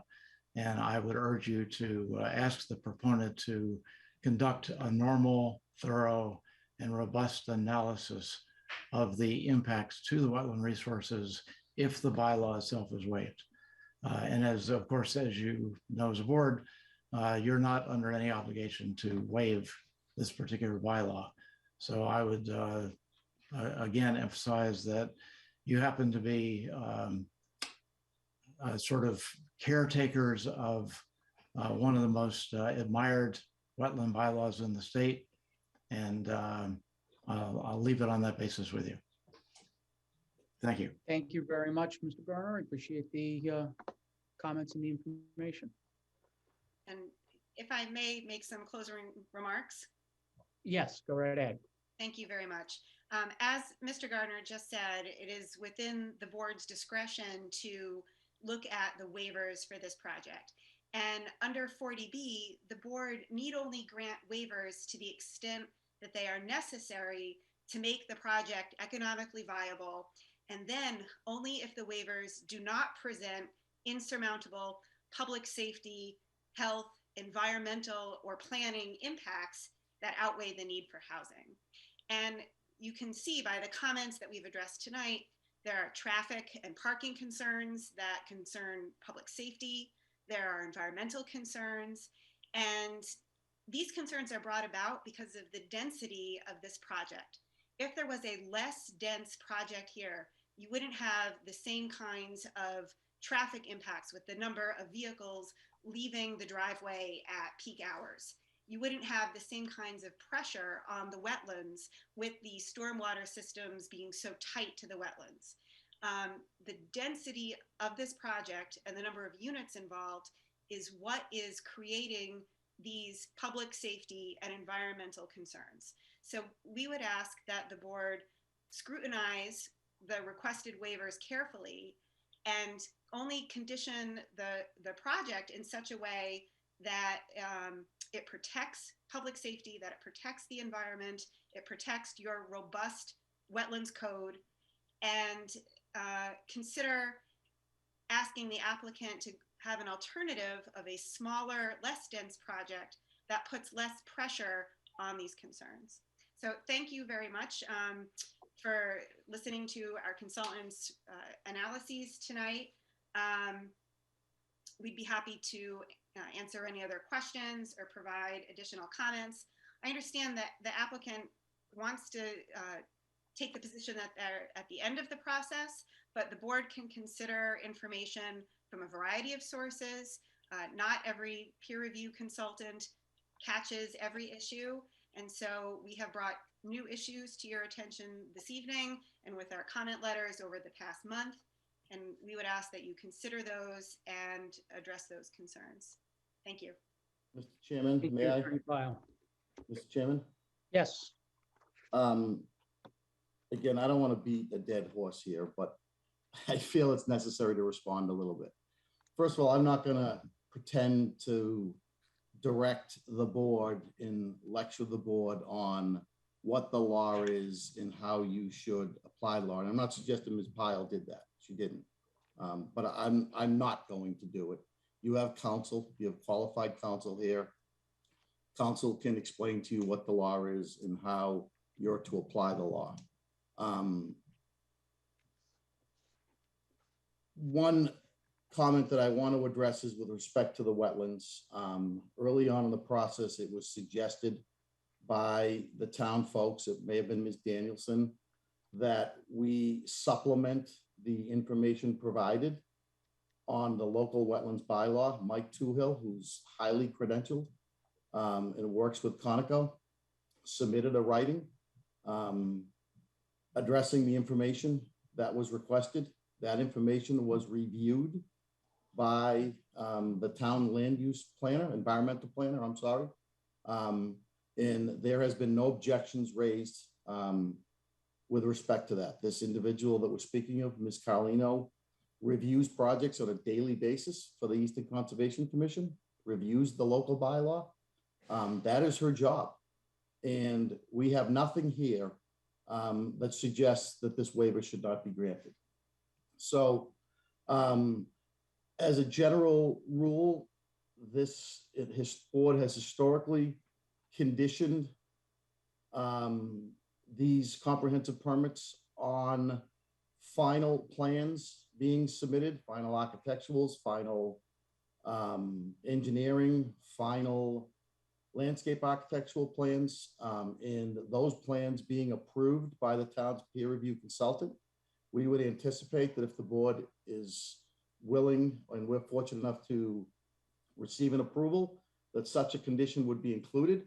And some of these things that have been talked about tonight are naturally wrapped into that type of approval.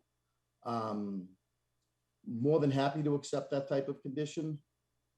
I'm not sure that there is much of anything that we heard this evening that is new. Most of what we heard tonight is the same as what has been brought up over and over again.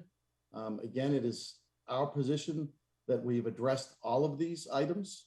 There are some things that require conditions.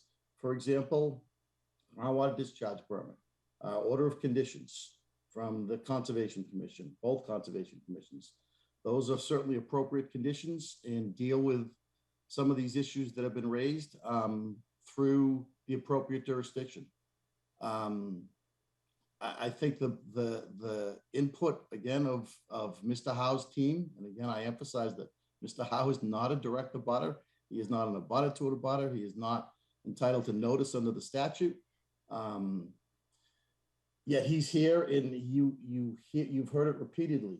They want reduction in units. They want, when all of the engineering on our side shows that this project works, the geometry of the project works, the engineering of the project works, it works by everybody that has reviewed it. The only people that continually bring up these criticisms of the project, these allegations that the project is not in compliance, is this team that is being paid for by Mr. Howe. So I say that respectfully. He has a right to participate. Ms. Pyle has been nothing but respectful, but it's important when you weigh that testimony that you give it the weight that it deserves, understanding that, and understanding that it's contradicted by all the other testimony before you. So with that, we're certainly willing to have conversation and welcome conversation with board members. But it's our position that this application is in a position where the board can close the public hearing and start to work through the process of drafting a decision with town council. Again, I defer to the board and to council as to how the process should proceed, but from our perspective, that's what we're requesting. Thank you, Attorney Marioni. Attorney Pyle, is your hand up again or still up? It is, and I would just like some clarification. I've heard tonight that the town's conservation agent, environmental planner, did not say anything about waivers and did not comment on waivers. There's nothing that I've seen in the record of proceeding about whether she recommended to the board whether or not to grant waivers. She filed comments about whether the project would comply with certain aspects of your code and whether it would comply with certain aspects under the Wetlands Protection Act, but I have not seen any statement from her opining as to whether the board should or should not grant waivers. So it was on the record at the last hearing that she reviewed it and that she had no objection to the granting of the waiver. Now, it may be semantics, it may be parsing of words, but it was put on the record at the last hearing. And again, there's nothing on the record from anybody in which there is an objection to that waiver. And I think it's appropriate that during the discussion of the waivers and of the decision as the board's past practice, that we can go through every one of them. We can go through every waiver and happy to do it. So I think the information is on the record. If the board feels differently, you know, we're willing to listen to you. But again, at this point, I just feel like we're there, and anything more is just an attempt to continue to delay the project. And quite frankly, that's a tactic. It's a strategy. You know, it's a strategy. If there were members of the town's review team, including the peer review, that were raising issues, then that would be a different situation. But these folks are here to stop the project. It's our position that we put everything on the record. You have all the information you need to consider the wetlands waiver and every other waiver. And again, I defer to town council to advise you how to proceed. It's not my role to do that. I'm speaking from the applicant's perspective. And I would just like to respond that it's not our position to stop the project. It's our position that we want to have a project that's good for the town, that complies with the regulations. And Mr. Howe is not the only person in Easton who is concerned about this project. He's been public, but he's not the only one. And I did just read a memo from the town. I think it was the Conservation Environmental Planner's May 4th memo, or it might have been another staff memo, where it said that the discussion of waivers would be forthcoming. So I would just like verification of that before the board closes the hearing. Thank you. Again, the applicant would request that you close. Ms. Pyle is in no position to request that you close or not close. So I think at this point, and Stephanie, if you have anything you'd like to add, or Michael, if you have anything you'd like to add, for the board members specifically. So we have a couple of different options. One of which would be to close the hearing tonight with the idea that town council will start working on a decision. We don't need to vote on anything tonight. We would review the decision at the next hearing and ultimately wind up either agreeing or not agreeing on what a final decision is going to look like, what the waivers are going to be that we're going to grant, which ones we may not grant, and take a vote at that point on, if we can get to a final decision that allows the project to move forward, that's one alternative. If we can't agree on a decision, a final decision with the conditions that the board members are satisfied and content with, then that's going to be what our vote's going to be.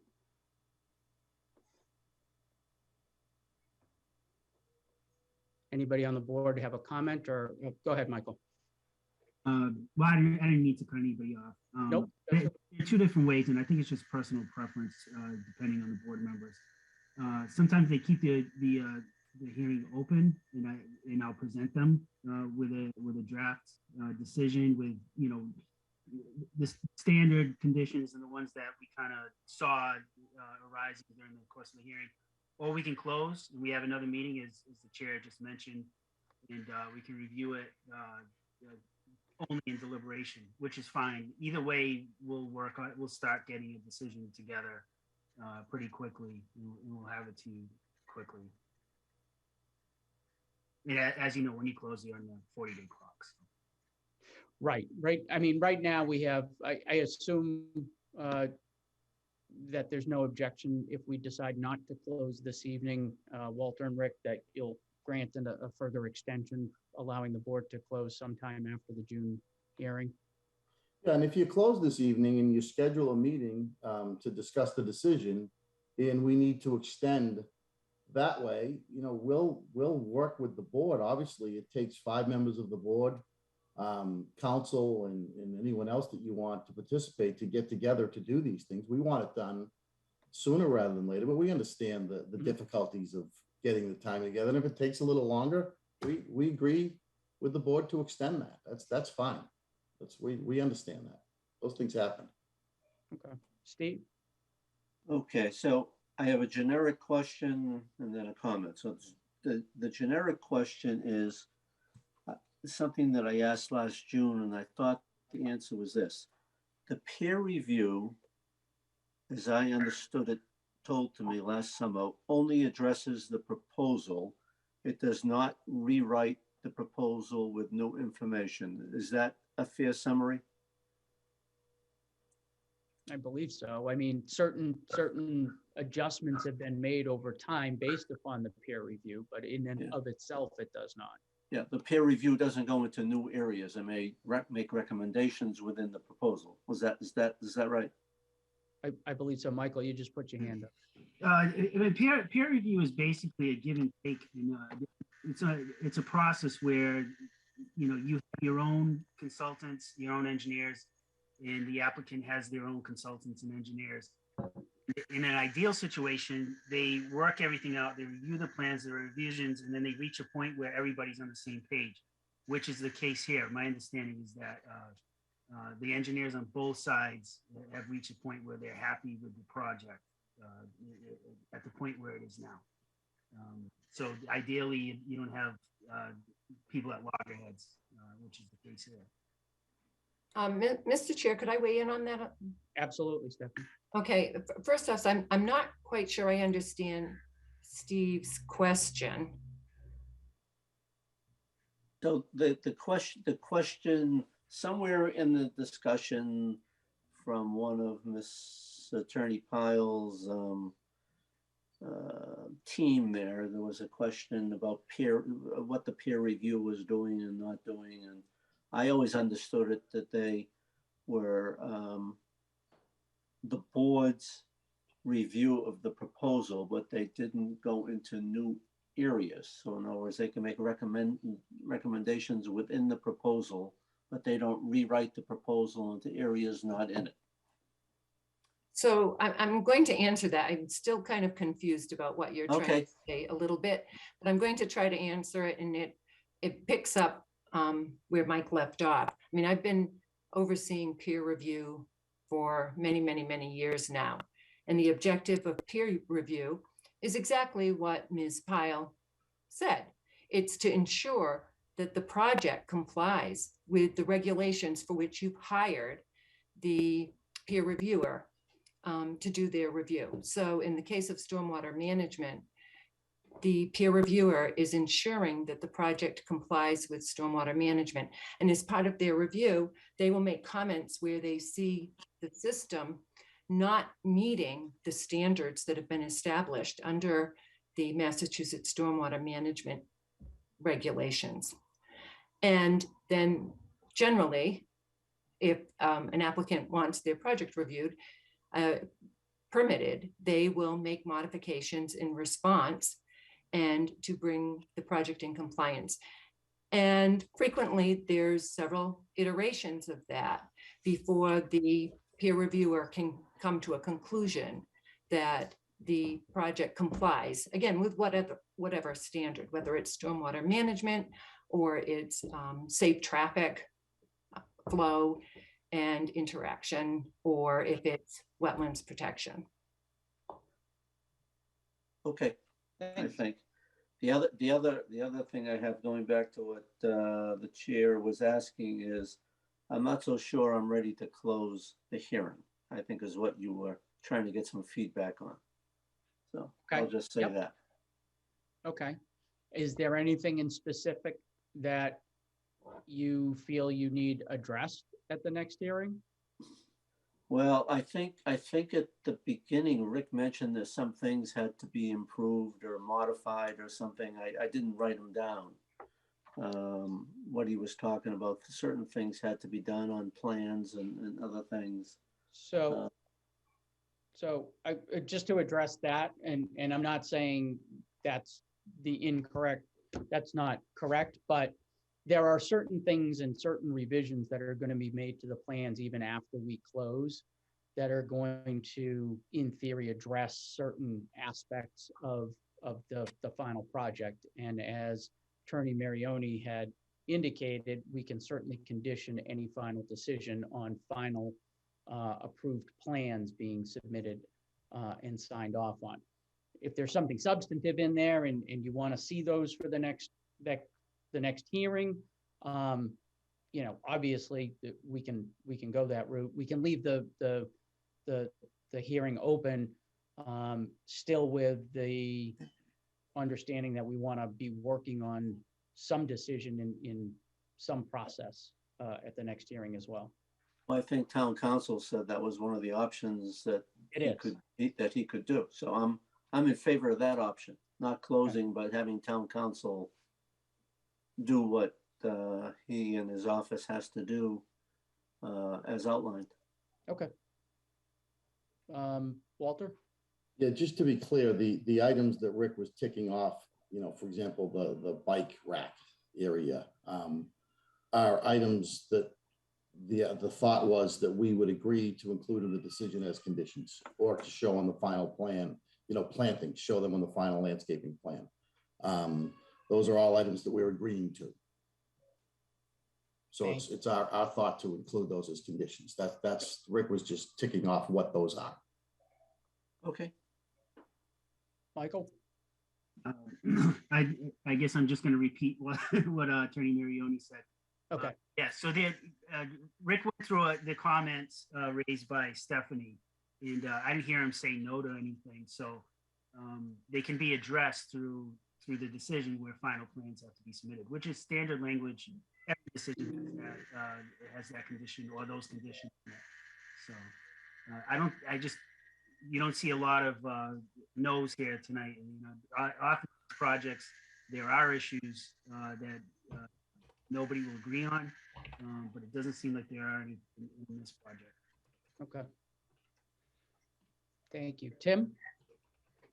So I guess a matter of procedure. I don't know who to address on this, but so with the waiver of the wetland bylaws, would the applicant still go in front of the town's conservation commission and only be subject to the state's regulations, or would they go to the state directly and completely bypass the town's conservation commission? No, we're going to the town. We're absolutely going to town. We're not looking to Yeah. bypass the town's jurisdiction. Michael, did you want to add to that? Yeah, I think we discussed at the beginning of the hearing. We've already commented on the request for local waivers. I think the only review now at this point is just for compliance with the Wetlands Protection Act, which is those state requirements. They're unable to be waived. Okay, thanks. Attorney Pyle? Thank you. I thought that I heard at the beginning of the hearing that you're still waiting for Beta's final comments on the stormwater. And I think that's an important piece of the puzzle here, and that should come in before the hearing's closed. Okay, thank you. I don't think we're waiting for any additional comments from Beta, are we, Stephanie? I actually do think that you're waiting, and I think Damien said that for final sign off on the latest response to their comments. And it sounded like they were minor in nature. And I did ask Jen and Carlino how it was going, and she said that there were a few minor changes that needed to be made, and they were waiting for a final sign off from Beta. Yeah, and I can go through those individually, but again, they're minor. They were all made. There's nothing there of substance to be concerned with. Again, if we want me to go through them specifically, I can, but it's adding, the breakout barrier and things of that nature, all of which were performed. So. Okay. Yes, so we agree again to a condition that Beta sign off. There's no further work from our perspective that needs to be accomplished. We did everything they asked for. Okay.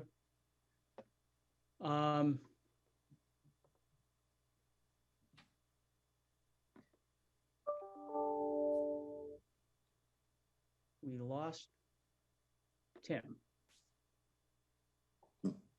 Mr. Chair, Tim will dial in. Yes, I'm waiting to see him pop up here.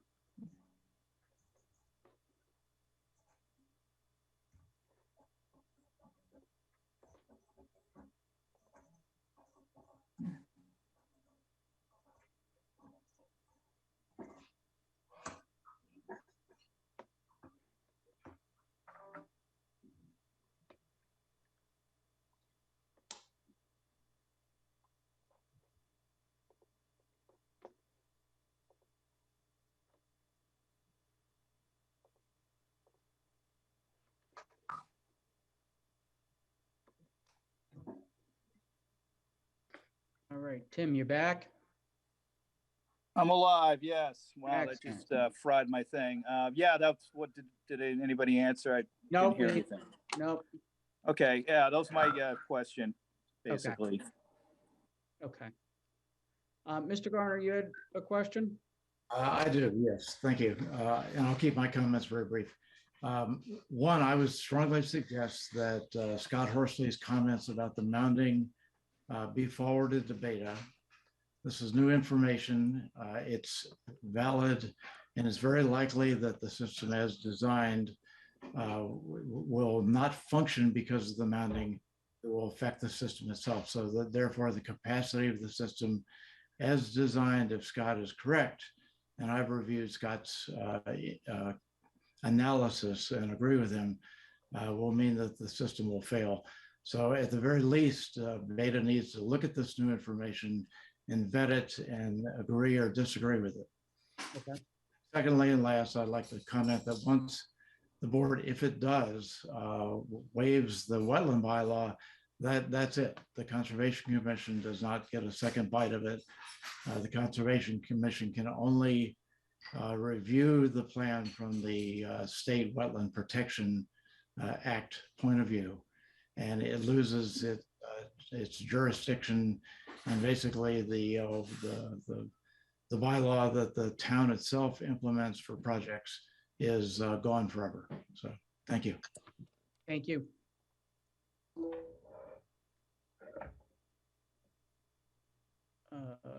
Mr. Horsley, you had a final comment?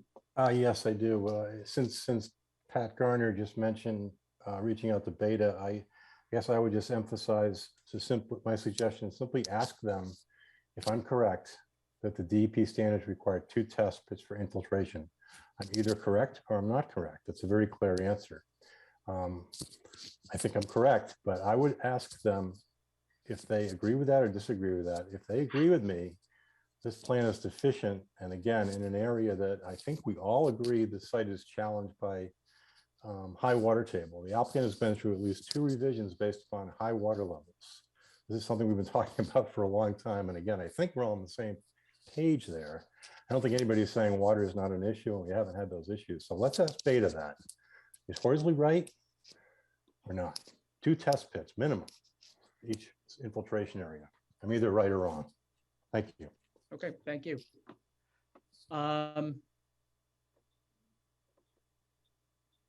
Steve, did you, you're still in favor of keeping the hearing open until the next?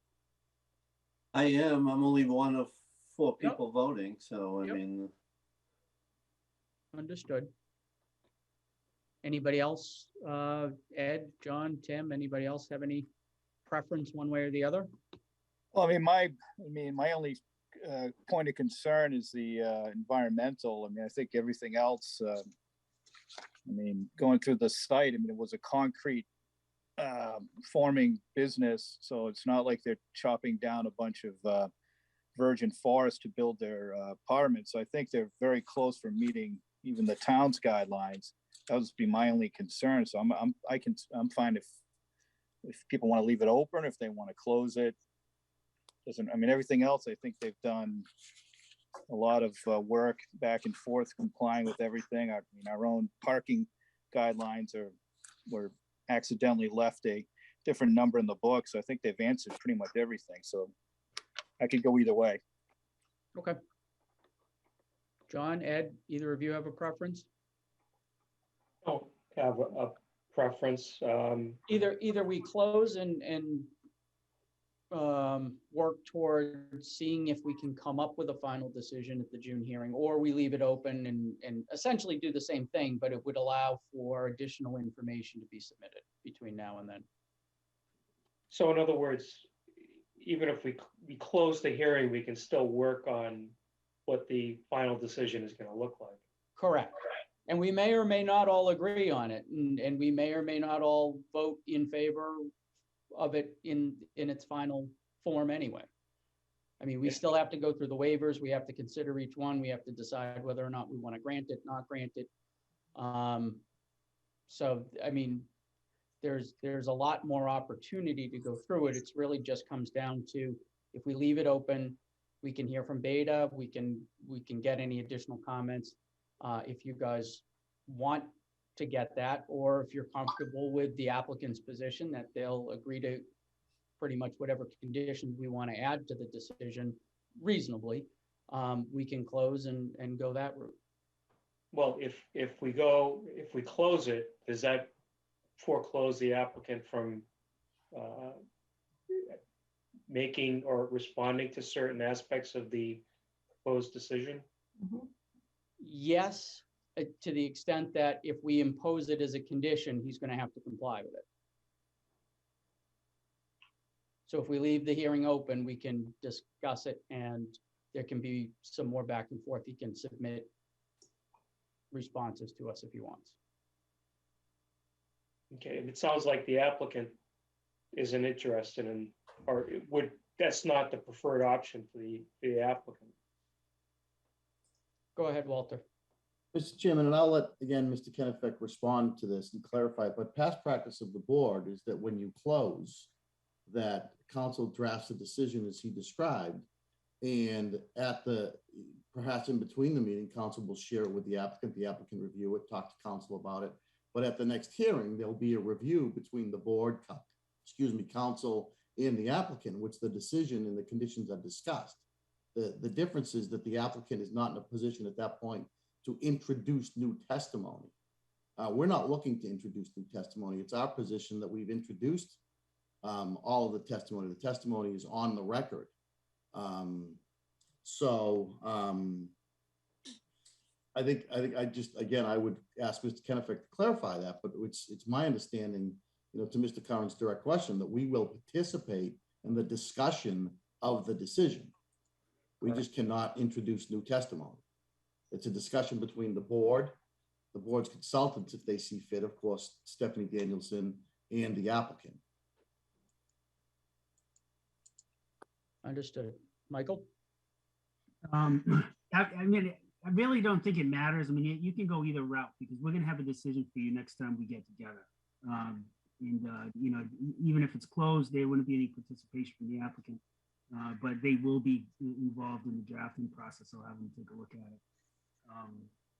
So if you make it open, you could just close the hearing and adopt the decision right then and there without having to take the additional 40 days.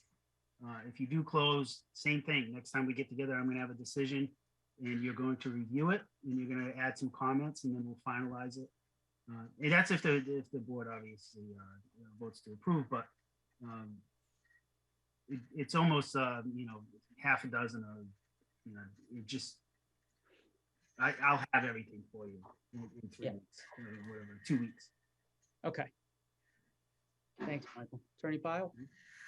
Sure. Just one more final comment, though. If you close the hearing tonight, then you can't accept Beta's final comments as part of the record. So all the information, all the written information that has been submitted only to date is part of the record. So if you hold the hearing open a few more weeks, you can work on whatever decision you want with town council in the interim, but you still have the opportunity to take Beta's final comments into account. Thank you. Thanks.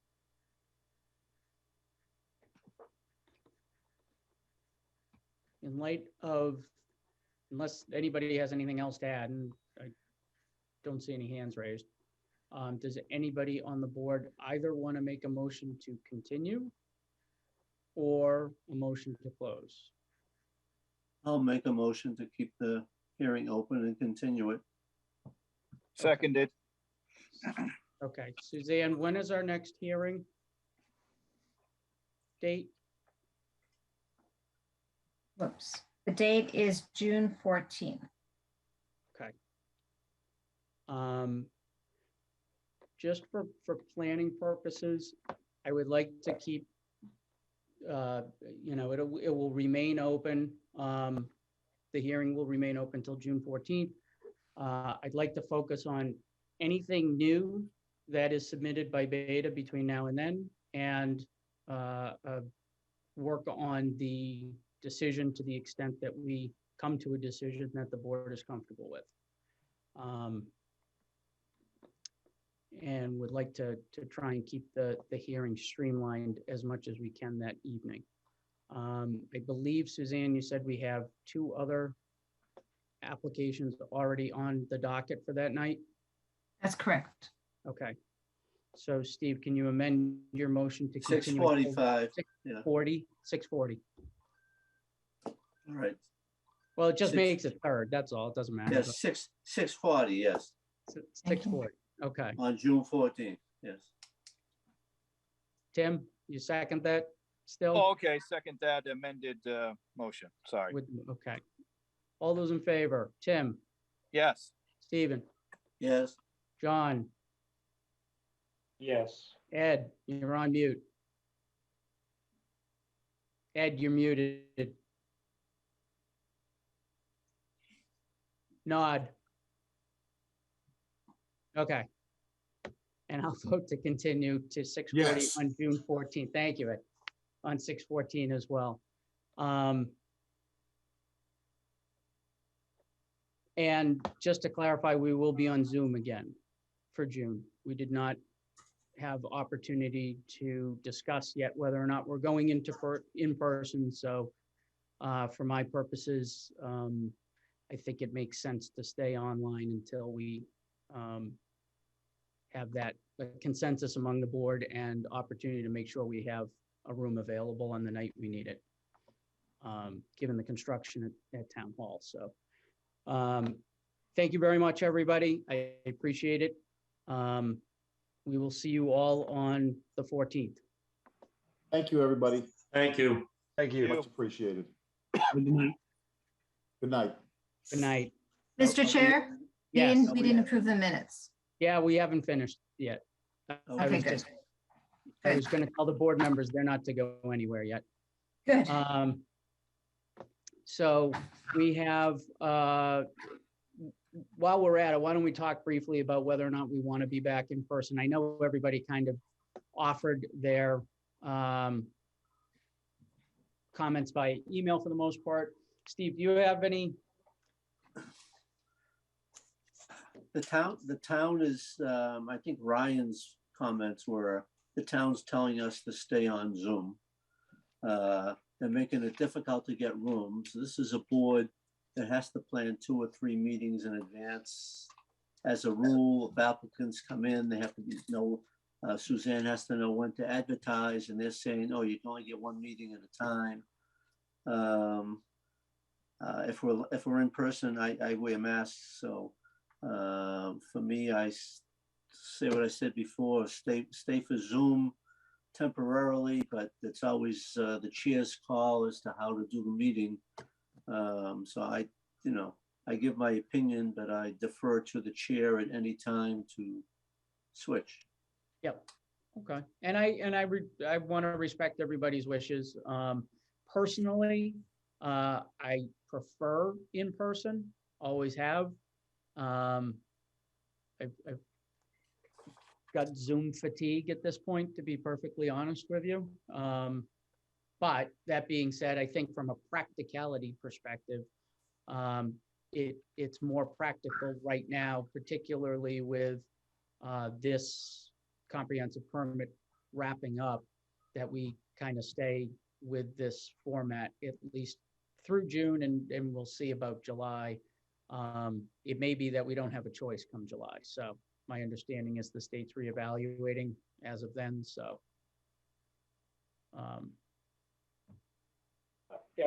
I'm sorry, just to jump in, when you say reevaluate, meaning they may require in-person meetings? potentially, yes. Okay. Yeah. I mean, for what it's worth, I prefer in person. I certainly respect Steve's point of view. There are some people that feel I have no problem. Feel comfortable with that. It's, yeah, I think that tonight's meeting illustrates you can get a lot accomplished via Zoom. Mhm. And I didn't take the memo to be the town trying to lead us in any particular direction. I think they were really just trying to be realistic in terms of the obstacles that we face. Yep. Okay. So I think at this point, we've already set June's meeting for Zoom.